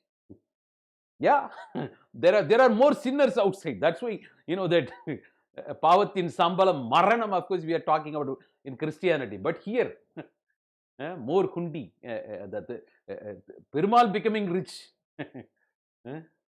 Oh my God, go before the altar of God first. Even I believe from, there should be some reasoning, rationalization. First, remove the darkness of, sin from your heart. You commit all sins, Papa Vimoshanam, ultimately. Pandadukku Prayachitama poi, you do all those things. This is justification. Oh my God. So go not to the temple to bow down your head in prayer. First, learn to bow in humility before your fellow men. First, respect your fellow human being. Later, you can respect that, that idol, that you can bow your head. You touch the feet of, do you touch the feet of your father, mother, your elders, respected people, your teachers? But if you want political position, you will touch the feet of those, the corrupt politicians, all those, that unethical people. Is it so? But that way, that it's that way. So, that is instead of going to, that rituals and ceremonies, he addresses reality. That there should be fragrance of love. That's what when you go home, you take your heart. When you go out of home, you take your brain. That's what we say. So in family, love should dominate, not brain. It's not entering into argument. I am right, you are right. What is right for the family? Then ultimately you land up in egoism, egoistic clash, conflict, argument. No peace. Pieces. In family, love should dominate. Because that, so before that you lighten the lamp in the temple, you enlighten yourself by removing all those sins in your heart. That demands maturity. Charity begins at home. Be the change that you wish to see in the world. Otherwise, it's a complete manifestation of similar truth in variety of forms we are talking about. Of course, that so it is that way. That understand the purpose. Understand the purpose. Don't be ritualistic. Don't be ceremonial. That's the meaning. That's what you have to read between the lines. Go not to the temple to bow down your head in prayer. It is and get deceived by all those godmen. They've got all those magics to deceive you. It is that way. So it is that way that we are talking. Go not to the temple to pray on that on bended knees. First bend down and to lift someone who is downtrodden. It is that way. That way we are talking about. Of course, unless until that, so that you lift themselves. What is the use of that bowing down in front of that? It is that way. So go not to the temple to ask for forgiveness for your sins. Pava Manipu. First forgive that from your heart those who have sinned that against you. In some meditation class also, Valga Valamudan, they are preaching Valga Valamudan. It is that way that have develop that magnanimity. That you develop your capacity in such a way that to forgive all those sins of others. That don't carry that revenge, because that's what that the chair theory that you would have, when you carry that that revenge in you, ultimately that spoils whole health of yours, whole life. Throw away everything, remove everything, forgive everything. For that you develop that the capacity, generosity, magnanimity in such a way to forgive them. and later you generate love, affection, equal affection with everyone. That's very difficult. That's very difficult to have, equal affection towards everyone. The way with which you talk to Prime Minister, the way with which will you talk to, the very, the watchman, the gate. That will happen only with, the ethical person. Got the point now? So as long as, that ultimately I see the body language changes for the survival. The people without backbones, survival mechanism. As long as you are an ethical person, you are ready to take on anyone, whoever may be, whatever may be, nothing disturbs you, because inge enna solludu. Will it happen? The guts, you speak out of your own, the courage is knowing what not to fear, and courage is the salvation. Madila ganarda then a bayarkum. It is that way, that the courage comes in. So the people who do, that they'll be afraid. I know that they have to face the consequences. So it's first forgive your, that from your heart. That's what most of the meditation classes you would have heard about. That's fantastic, mechanism. That of course, don't be ritual and ceremonial. That he is expecting you to, that rationalize, reasoning, question the critical thinking, question everything. Liberal values, human freedom. That don't that get shrouded in the dogma. Don't take asylum in all those things. Ultimately, the scientific temperament otherwise. The very understand the core purpose, direction of life. It's opening up. Ultimately, that. So that's greatest words. That it's not he's speaking against anybody. Because there are a lot of guys out there. That misleading you, deceiving you in the name of religion. They're trying to exploit you in the name of for their own self-expediency. That's happening everywhere. You might be aware. The highest education is that which doesn't merely gives us information, but makes our life in harmony with all existence. Even Sir Sri Aurobindo Ghosh says, we are part of that oneness, the greatest entity. We are part of that oneness. The moment you understand, that we are part of the one, it's over. When you say, there is God in you, but there is also God in someone else. When you respect your God, you have to respect his God is omnipresent, omnipotent. There comes another thing. So the oneness, that the oneness, we are part of that oneness. Highest education, which doesn't merely gives us what is the use of having mere awareness? It's not mere dealing with that information, right? But harmony with that. What do you do with what you have? It's not knowing, it's applying what you know. Use your brain, apply, use that knowledge to live in harmony with all existence. It's not only restricted to humanity. That the planet of the earth is not restricted to humanity alone. That you got responsibility, your obligation towards other species. In environmental ethics, we are talking about stewardship, we say. Flora, fauna, with all existence. Harmony, live in harmony. It's not only the humanity, Vasudhaiva Kudumbakam, what we are talking about, with the rest of the world. What about other species? The biocentrism, the very otherwise speak about environmental justice. It's not environmental racism that we have to practice. Otherwise, it's not, the justice should not be restricted to humanity alone. You talk about anthropocentrism. Environmental justice, that justice for all species on the planet of the earth. Of course, we are talking about the spirit of environmental justice. It's not mere information, the living in harmony. What does one family was? It's not only humanity with other species too. That's fantastic, that because he spoke for the communal harmony. You might be aware, not for that uniformity, but rather unity.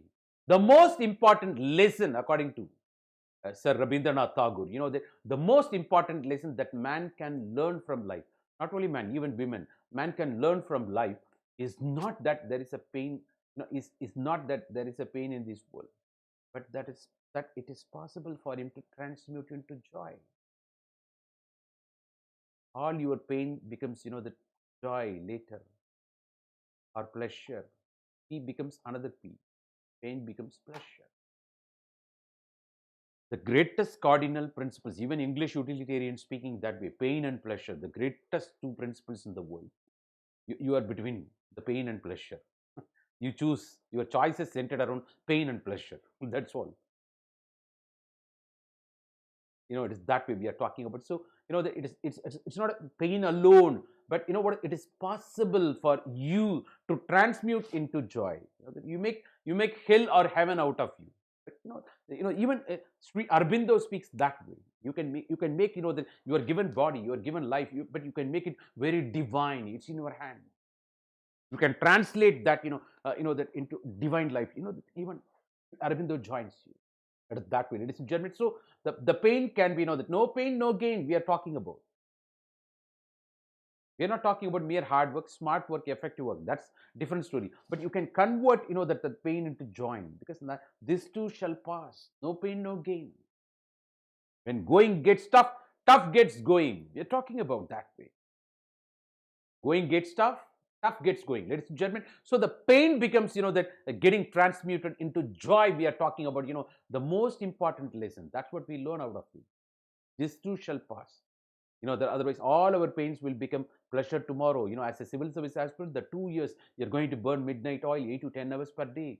The next 2 years, what you're going to do, transform you. The next 25 to 30 years, the wonderful career, you're going to be part of steel pillars of nation. By how? The next 2 years, minimum 8 to 10 hours a day. No pain, no gain. It's not hard work, smart work. For that, you have to understand the rules of the game. That's why you are sitting in front of me. My role is not to teach you, to transform you, to inspire you, to inculcate value system in you. Please make use of this. No pain, no gain. So because there is no leadership without passions, without pain. But that becomes joy. The day when you become all India topper, your parents, your teachers, the whole your district, the newspaper headlines, but you should not go to the state of oblivion. People should not forget you later. But I'm not expecting you to be create excitement or sensationalism in your district also. But you should be identified for right reason, ethical reason. Hello. Not mere sensationalism, because the core principle of ethics in public administration, you might be aware, anonymity, not competing with politicians by advertisement. The joy, the pain, the 2 years pain, the day, the momentary joy.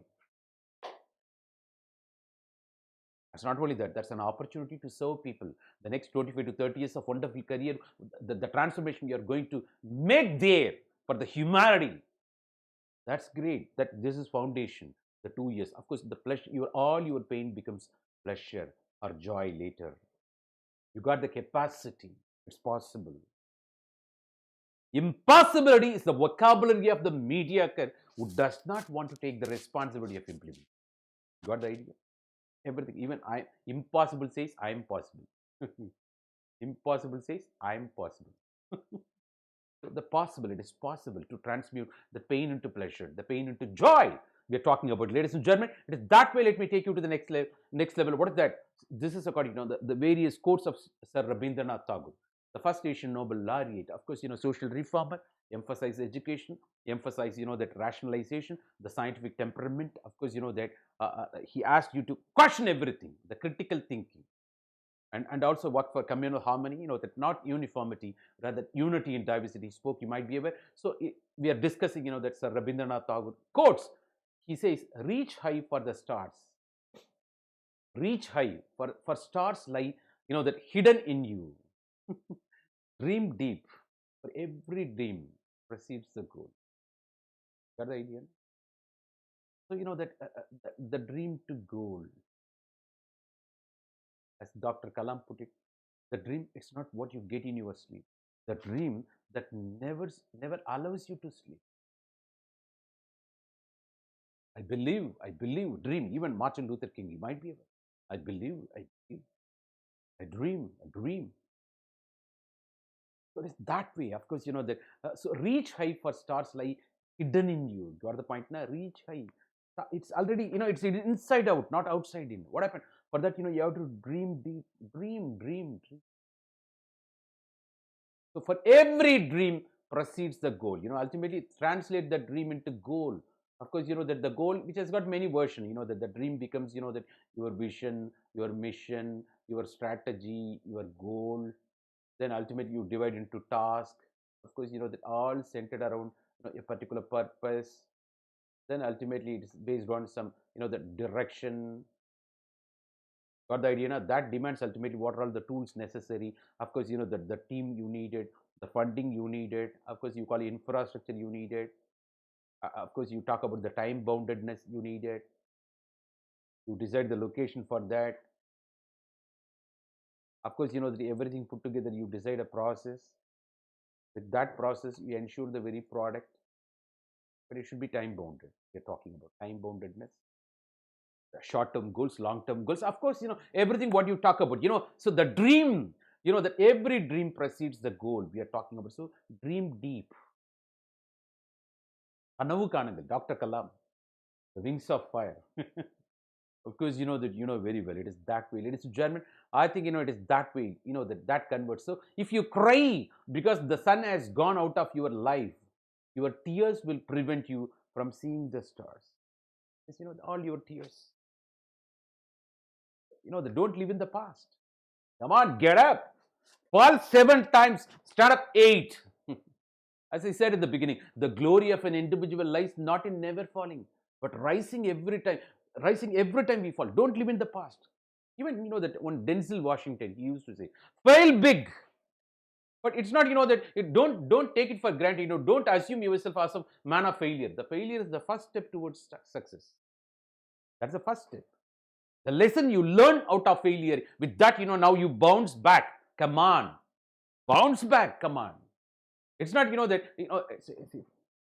falling down is okay. It's not staying down always. It's not staying down. What lesson you learned out of, that when you fell down, that's important. So it's not, that if you cry because sun has gone out, the why you cry?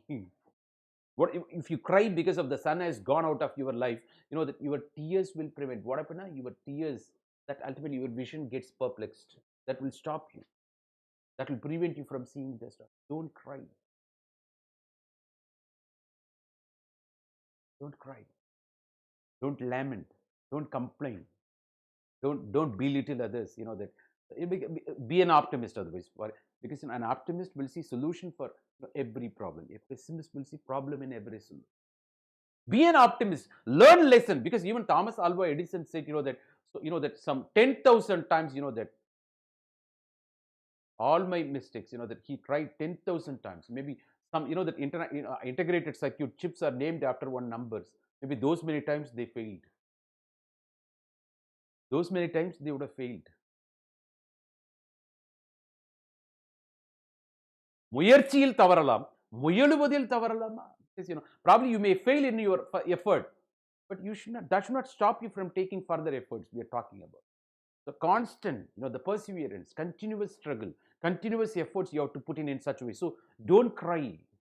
Don't cry, because what happened? Your tears will prevent you from seeing the stars. That way, that will stop you. That stops your clear vision. What lesson you learned because of the thing, something you lost. That helps you now bounce back. Come on, bounce back. It is that way. So that's fantastic. I really, even that one of my friends shared this 2 days back. I cherished, and he was Saravana Kumar, one IRS guy. I cherish my friendship. He's a nice guy. Of course, that he shared same. That I 2 days back, before somewhat, that I cherished that day also. That's fantastic. So we are talking about, I slept and dreamed that life was a joy. I slept, dreamed that life was a joy. I awoke, that awoke and saw that life was a service. You got the point now, that so the pleasure, that it is a service. I acted and behold, the service was a joy. So the got the idea, it is by serving. Of course, that Vishwa Bharati University, Shanti Niketan, that he established. Educational services, especially, the joy. In Kadan Pani Seidu Kittapati. You can also reach God, through service. You can also reach God. Love is God. Truth is God. For some people, Edayin Siripil Iraivani Kanalam.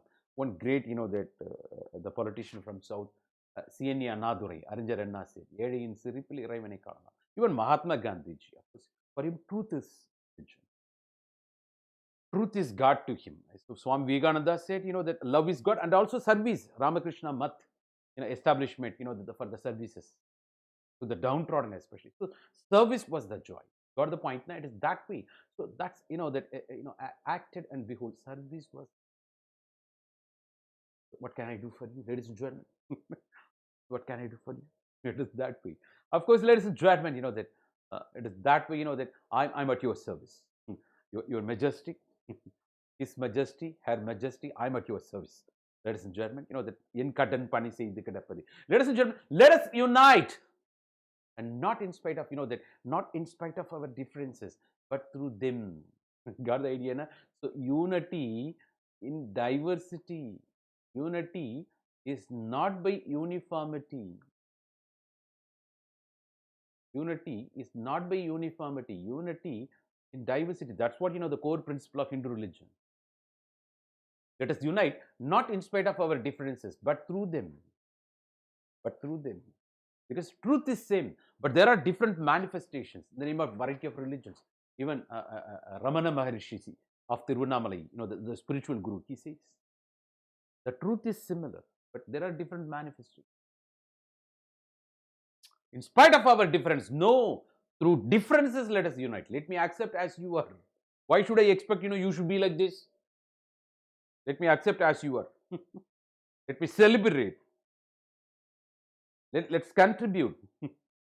Then celebrate. Come on. So for differences, that can never be wiped away. Differences can never be wiped away. They're talking about. And life would be, that so much the poorer without them, because that the similarity leads to limited interaction, the boredom, drudgery.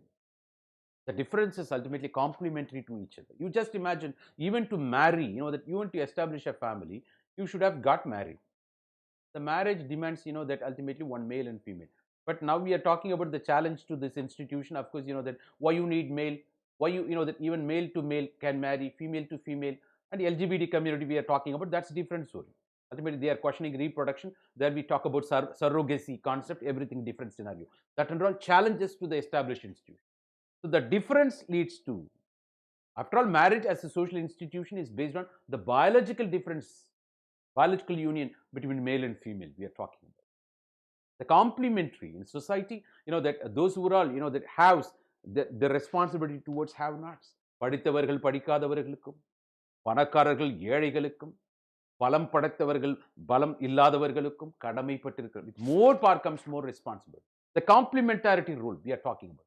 So let's appreciate the differences. But out of the differences, through the differences, let us unite. It's not expecting, that uniformity. Unity by diversity, not by uniformity. So I'm not talking, sir, Rabindranath Tagore, the words we are sharing now, ladies and gentlemen. So the very open for challenges, reasoning, scientific temperament, liberal values, human freedom, he spoke for.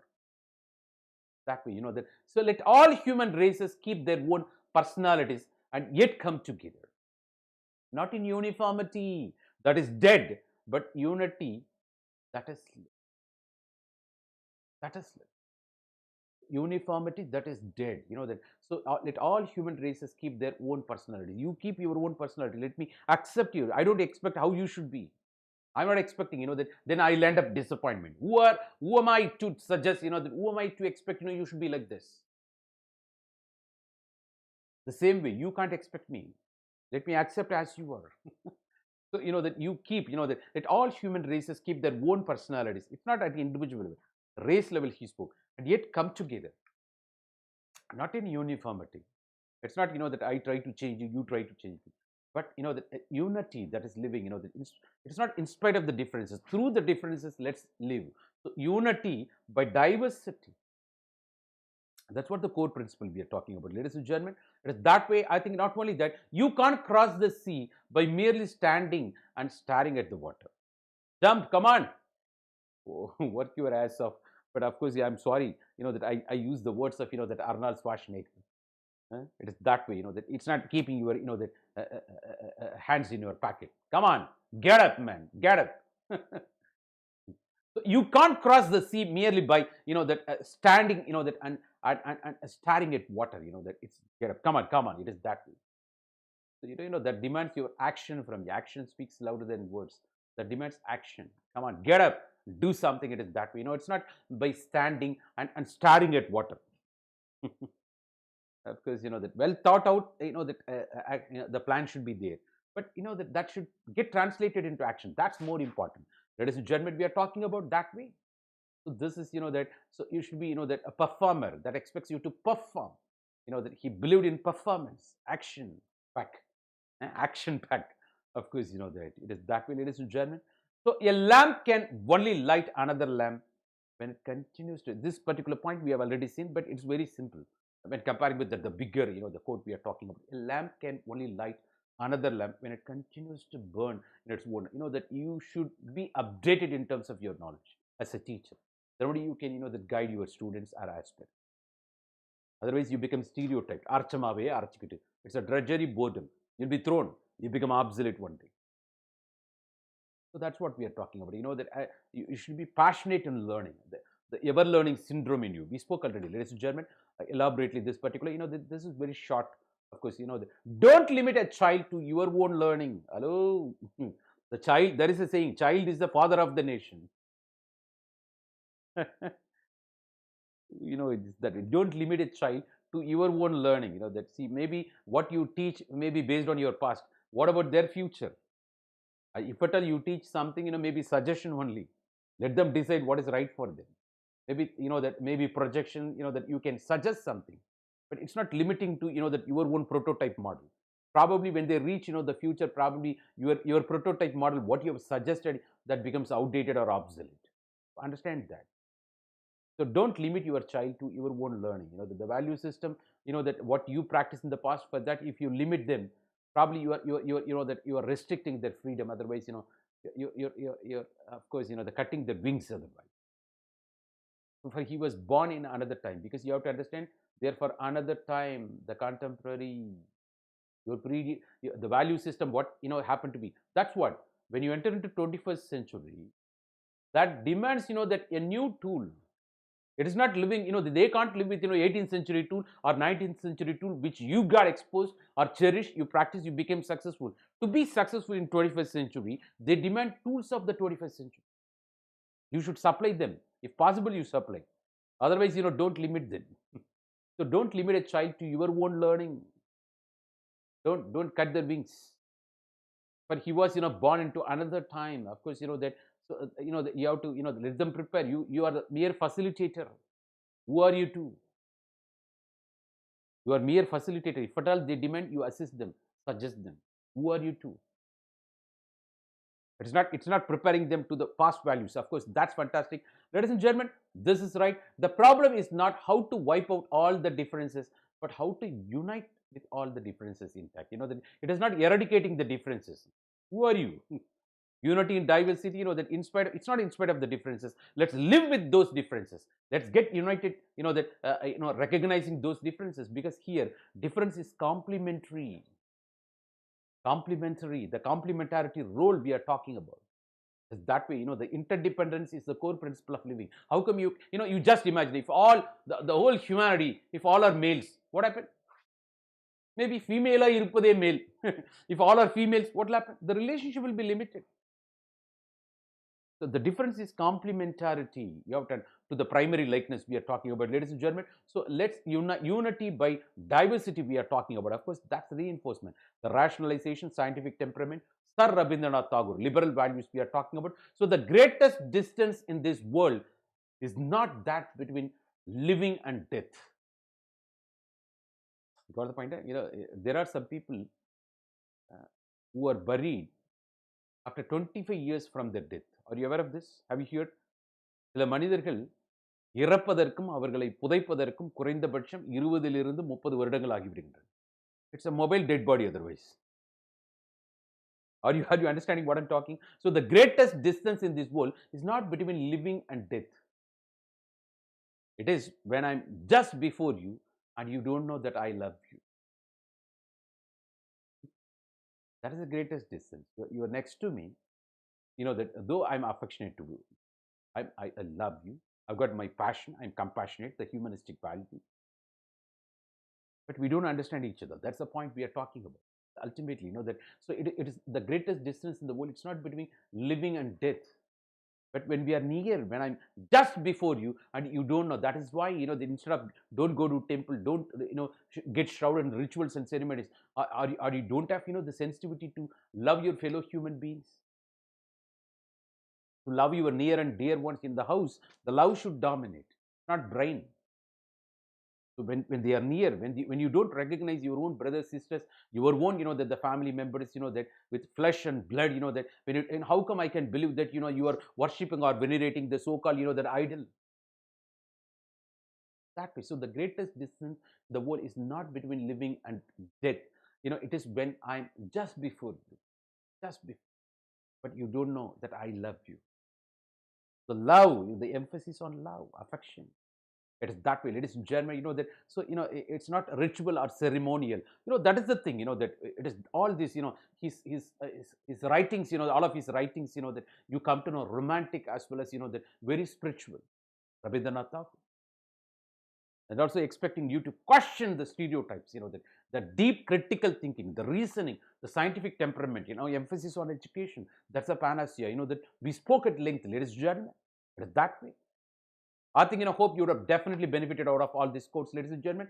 And you can have, this is my base. This is my humble attempt, ladies and gentlemen, to elaborate.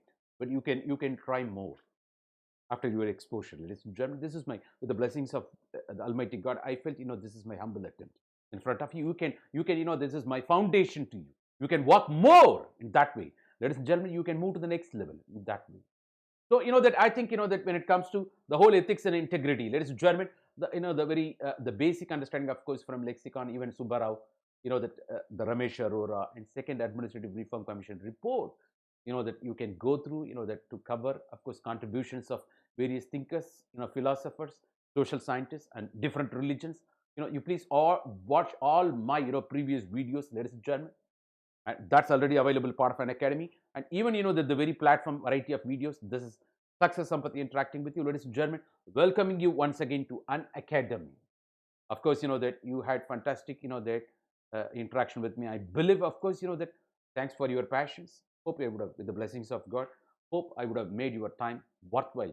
That's my humble attempt, ladies and gentlemen. This is your foundation. You can move to the next level. Of course, this is the right time. Of course, I said, great things will take time. Ladies and gentlemen, go for iconic program. And please use my, that referral code. Say success to avail maximum 10% discount. Ladies and gentlemen, this is fantastic. That let's meet, that maybe in another session, that with another topic, that to enrich, that to be more relevant to your, the preparation, ladies and gentlemen. And you can also reach me through, that my social network and YouTube channel, and having downloaded the very platform, of course, the app of, Unacademy, Success Sampath or Sampath Iruvengidam in Telegram channel, Unacademy_Sampath. Ladies and gentlemen, reach me to benefit more, appreciating your passions and involvement. Let's meet, that in another session with another topic to benefit more and to make more relevant. So let's work towards, that a common goal, of course, making you topper, ladies and gentlemen, with the blessings of God. Thank you so much, everyone. Good night. This is Success Sampath signing off from you. Good night, everyone. Thank you so much. Thank you.